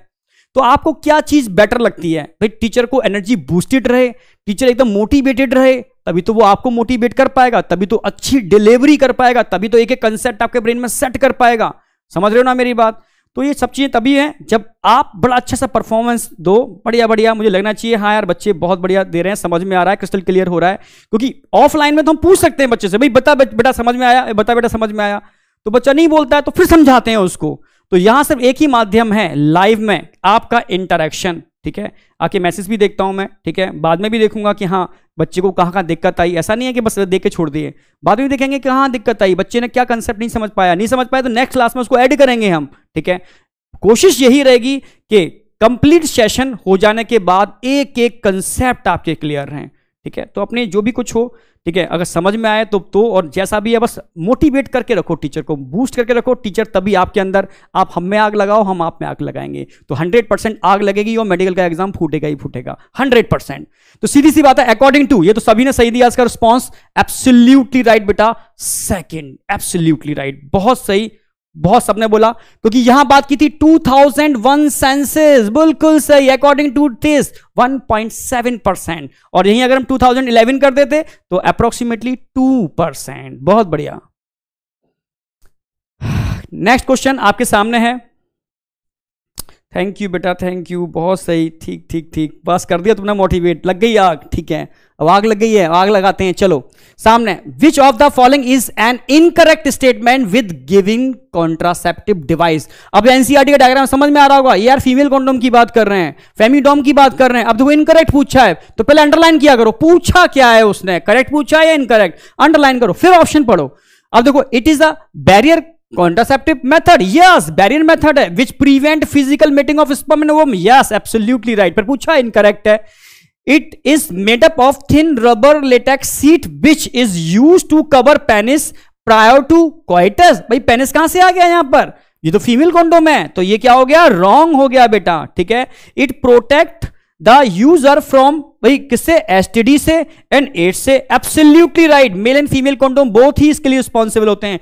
इट इज नॉन रीयूजेबल, बिल्कुल सही, ये रीयूजेबल नहीं होते, इरिवर्सिबल होते हैं। तो इनकरेक्ट पूछा तो इनकरेक्ट क्या आएगा, सेकंड वाला, बिल्कुल सही बेटा, ठीक है, बिल्कुल सही, बहुत सही। मैक्सिमम बच्चों ने सेकंड, कुछ बच्चों ने फोर्थ भी दे दिया है। हर हालत में चारों ऑप्शन पढ़ने के बाद ही ऑप्शन दिया करो, जल्दीबाजी नहीं किया करो, ठीक है। विच of the following is one of the most widely accepted method of contraception in India and is an ideal contraceptive for female who want to delay pregnancy and space children। NCERT की line, NCERT based question, NEET में आने वाला question, ठीक है, वैसे तो आया हुआ अभी क्वेश्चन है, आया हुआ क्वेश्चन है, तो ठीक है, मैक्सिमम प्रीवियस ईयर क्वेश्चन ही ले रहे हैं। तो अब बताओ क्या होगा इसके अंदर, 1 2 3 4 क्या लगाने वाले हो, 3, वाह वाह, मजा आ गया, मजा आ गया बेटा, बिल्कुल सही, इंट्रा यूट्राइन डिवाइस। मैं सच कह रहा हूं, आप बस फोकस करके क्लास में प्रेजेंट रहो, माइंड से बिल्कुल क्लास में प्रेजेंट रहो, पूरी बायोलॉजी आपके टिप्स पर करा दूंगा, पक्की बात है। आपको पता नहीं है कि मेरे बच्चे, मतलब कोई बेकार नहीं है, जितने बच्चे थे जो सेलेक्ट हो गए वो टॉप पे निकल गए, एम्स में बढ़िया बढ़िया जगह, जो नहीं भी हो पाए वो भी फालतू नहीं बैठे, वो भी बढ़िया बढ़िया इंस्टीट्यूट में पढ़ा रहे हैं, इतनी टिप्स में नहीं, मास्टरी होगी उनको, कंसेप्ट क्लियर हो गए, ठीक है। तो वो यही तो मैं कह रहा हूं कि कम से कम अवेयर रहो, क्लास के अंदर अवेयर रहोगे तो मैं सच कह रहा हूं आपका टाइम बेकार नहीं जाएगा। आप अवेयर रहोगे तो जिंदगी में आप समझ रहे हो ना, आपको मिलेगा ही मिलेगा, बेनिफिट मिलेगा ही मिलेगा। आपके रिस्पॉन्स जो आ रहे हैं बहुत सुपर आ रहे हैं, बहुत बढ़िया। Next, choose the correct cause of population growth, choose the correct cause of population growth. अब देखो, पॉपुलेशन ग्रोथ से रिलेटेड बात पूछी है, भाई करेक्ट क्या है, नंबर 1 दे रखा है डिक्लाइन इन डेथ रेट। क्या पॉपुलेशन ग्रोथ रेट के लिए, बढ़ाने के लिए क्या क्या चीज रिस्पॉन्सिबल होगी, decline in death rate, yes, death rate कम हो रहा है तभी तो पॉपुलेशन ग्रोथ रेट बढ़ रही है। Rapid increase in maternal mortality rate and infant mortality rate, भाई इंक्रीज नहीं हुआ, डिक्रीज हुआ है, तो ये नहीं होगा। Rapid decline in maternal mortality rate and infant mortality, yes, ये डिक्लाइन हुआ है तभी तो ग्रोथ रेट बढ़ रही है।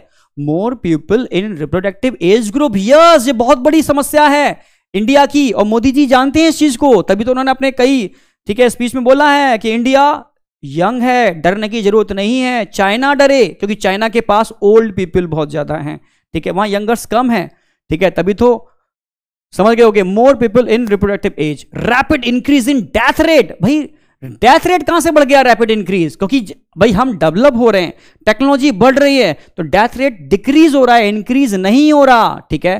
तो कितने ऑप्शन आ गए, 1 3 4, 1 3 4 ये आ गया, ओके, तो समझ गए होगे, बहुत बढ़िया। आगे बढ़ते हैं, what is the work of copper T, या बताओ कॉपर टी क्या काम करती है। Inhibit ovulation, to prevent fertilization, to inhibit implantation of blastocyst, to inhibit gametogenesis. किसको इनहिबिट करती है? 1 2 3 4। सबकी एक्शन मैकेनिज्म पता होनी चाहिए, तभी मजा आएगा। एक्शन मैकेनिज्म टिप्स पर होनी चाहिए। जो बच्चे सेकंड लिख रहे हैं वो सही लिख रहे हैं, जो थर्ड लिख रहे हैं वो गलत लिख रहे हैं बेटा।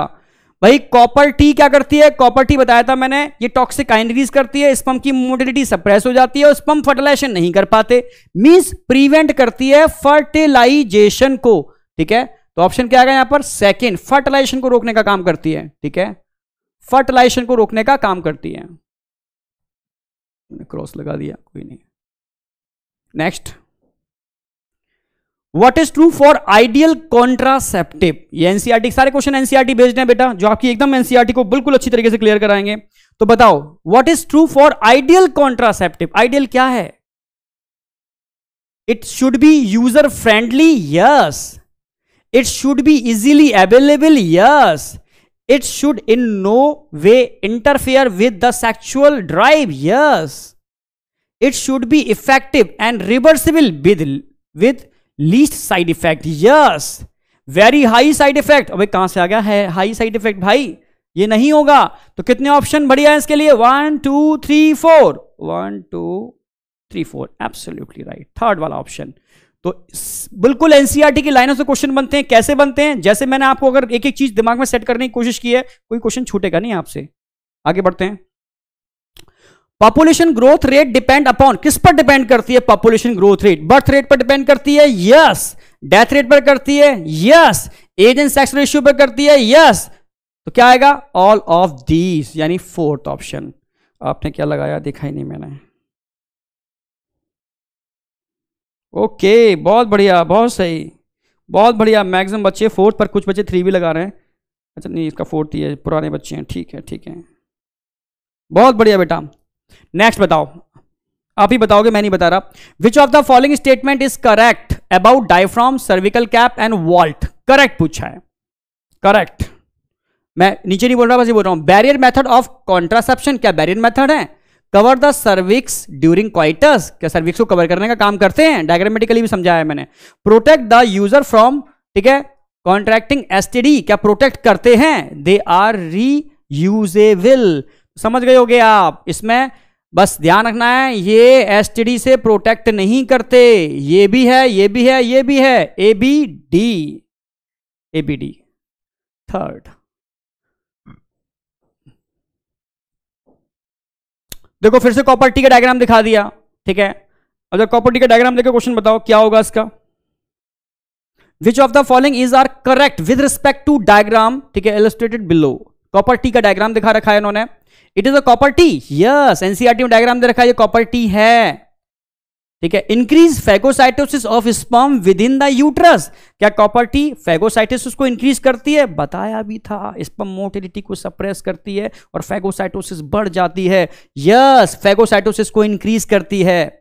Copper ion release suppress sperm motility by the fertilization capacity of sperm. Yes यार, पूछा क्या करेक्ट इनकरेक्ट? करेक्ट पूछा है। अच्छा, ऑप्शन दे रखे हैं। If used within 72 hours of coitus has been found to be very effective as emergency contraceptive, क्या ये इमरजेंसी कॉन्ट्रासेप्टिव पर काम करेगी? ना बेटा, कॉपर टी नहीं करेगी, हार्मोन रिलीजिंग इंट्रायूट्राइन डिवाइस करेंगे, क्योंकि प्रोजेस्टेरॉन इमरजेंसी कॉन्ट्रासेप्टिव पे काम करता है, कॉपर आयन नहीं करते। तो ये रॉन्ग हो गया। तो समझ गए होगे कौन कौन से ऑप्शन सही है यहां पर? ए बी सी है, एबीसी, एबीसी ओनली, बिल्कुल थर्ड ही ऑप्शन आ गया इस पे भी। बिल्कुल एनसीईआरटी बेस्ड क्वेश्चन मिल रहे हैं आपको, सुपर क्वेश्चन मिल रहे हैं। डिस्कशन के अंदर मैं बहुत अच्छे क्वेश्चन लेकर के आता हूं आपके लिए, बहुत अच्छे एनसीईआरटी बेस्ड प्रीवियस ईयर के क्वेश्चन भी होते हैं और कंसेप्चुअल भी होते हैं, जो आपकी एनसीईआरटी के कंसेप्ट क्लियर कराते हैं। तो अच्छा, अगेन मैच द फॉलोइंग, मतलब मैच करो इनको। भाई डायफ्राम से रिलेटेड क्या है, हेल्प करते हैं आपकी। भाई डायफ्राम क्या करेगा? Effective up to 6 month diaphragm ना। प्रिवेंट इम्प्लांटेशन, भाई डायफ्राम का इम्प्लांटेशन से क्या मतलब है? भाई block entry of sperm through cervix, हाँ यार ये तो ठीक है, डायफ्राम एंट्री को रोक देता है। आगे देखो, प्रोजेस्टासर्ट, प्रोजेस्टासर्ट क्या है? भाई हार्मोन रिलीजिंग इंट्रायूट्राइन डिवाइस, क्या करती है? इफेक्टिव अप टू 6 मंथ ना, प्रिवेंट इम्प्लांटेशन ना, इनडायरेक्टली तो इम्प्लांटेशन को भी रोकेगी, ठीक है, पर और देख लेते हैं इनडायरेक्टली, ठीक है, make uterus hostile to sperm, ये एनसीईआरटी की लाइन मिल गई बिल्कुल, ठीक है। सहेली, सहेली एक ही काम करती है, इम्प्लांटेशन को रोकने का काम करती है, क्योंकि एंटी एस्ट्रोजन इफेक्ट दिखाती है, और लैक्टेशनल एमेनोरिया 6 मंथ तक इफेक्टिव होता है अकॉर्डिंग टू एनसीईआरटी। मैच कर लो आप, ठीक है। ओके बेटा, थोड़ा टाइम जरूर चला गया, और टाइम चला जाता है क्योंकि क्वेश्चन मुझे डिस्कस करने हैं, कि बिना क्वेश्चन के मजा नहीं आता, ठीक है। जितने क्वेश्चन डिस्कस करेंगे उतने ही कंसेप्ट आपके बहुत बेहतर होंगे। पढ़ाई करने के संग संग जितनी क्वेश्चन प्रैक्टिस करोगे बेटा, उतने ही आपके कंसेप्ट बेहतर से बेहतरीन होते जाएंगे। सबसे इंपॉर्टेंट चीज क्वेश्चन प्रैक्टिस है, ये ध्यान रखना। जितने क्वेश्चन प्रैक्टिस कर सकते हो आप क्वेश्चन प्रैक्टिस करो, आपके कंसेप्ट और इंप्रूव होते जाएंगे और इतने मजबूत हो जाएंगे कोई हिला भी नहीं पाएगा। तो सीधी सी बात है, क्वेश्चन प्रैक्टिस पर सबसे ज्यादा फोकस। थ्योरी तो मैं आपके दिमाग में सेट कर दूंगा, ये पक्की बात है, ये मेरे ऊपर छोड़ दो, ठीक है। बस बैकलॉग बताने देना, जितना चल रहा है उतना चलने दो, ठीक है। साथ साथ क्लास में एकदम सीरियस रहो, अवेयर रहो, ठीक है। तो 100% मास्टरी मैं करा दूंगा, ठीक है। पर क्वेश्चन प्रैक्टिस आपको करनी है कंसेप्ट को और इंप्रूव करने के लिए। थैंक यू बेटा, all the best, good night बेटा।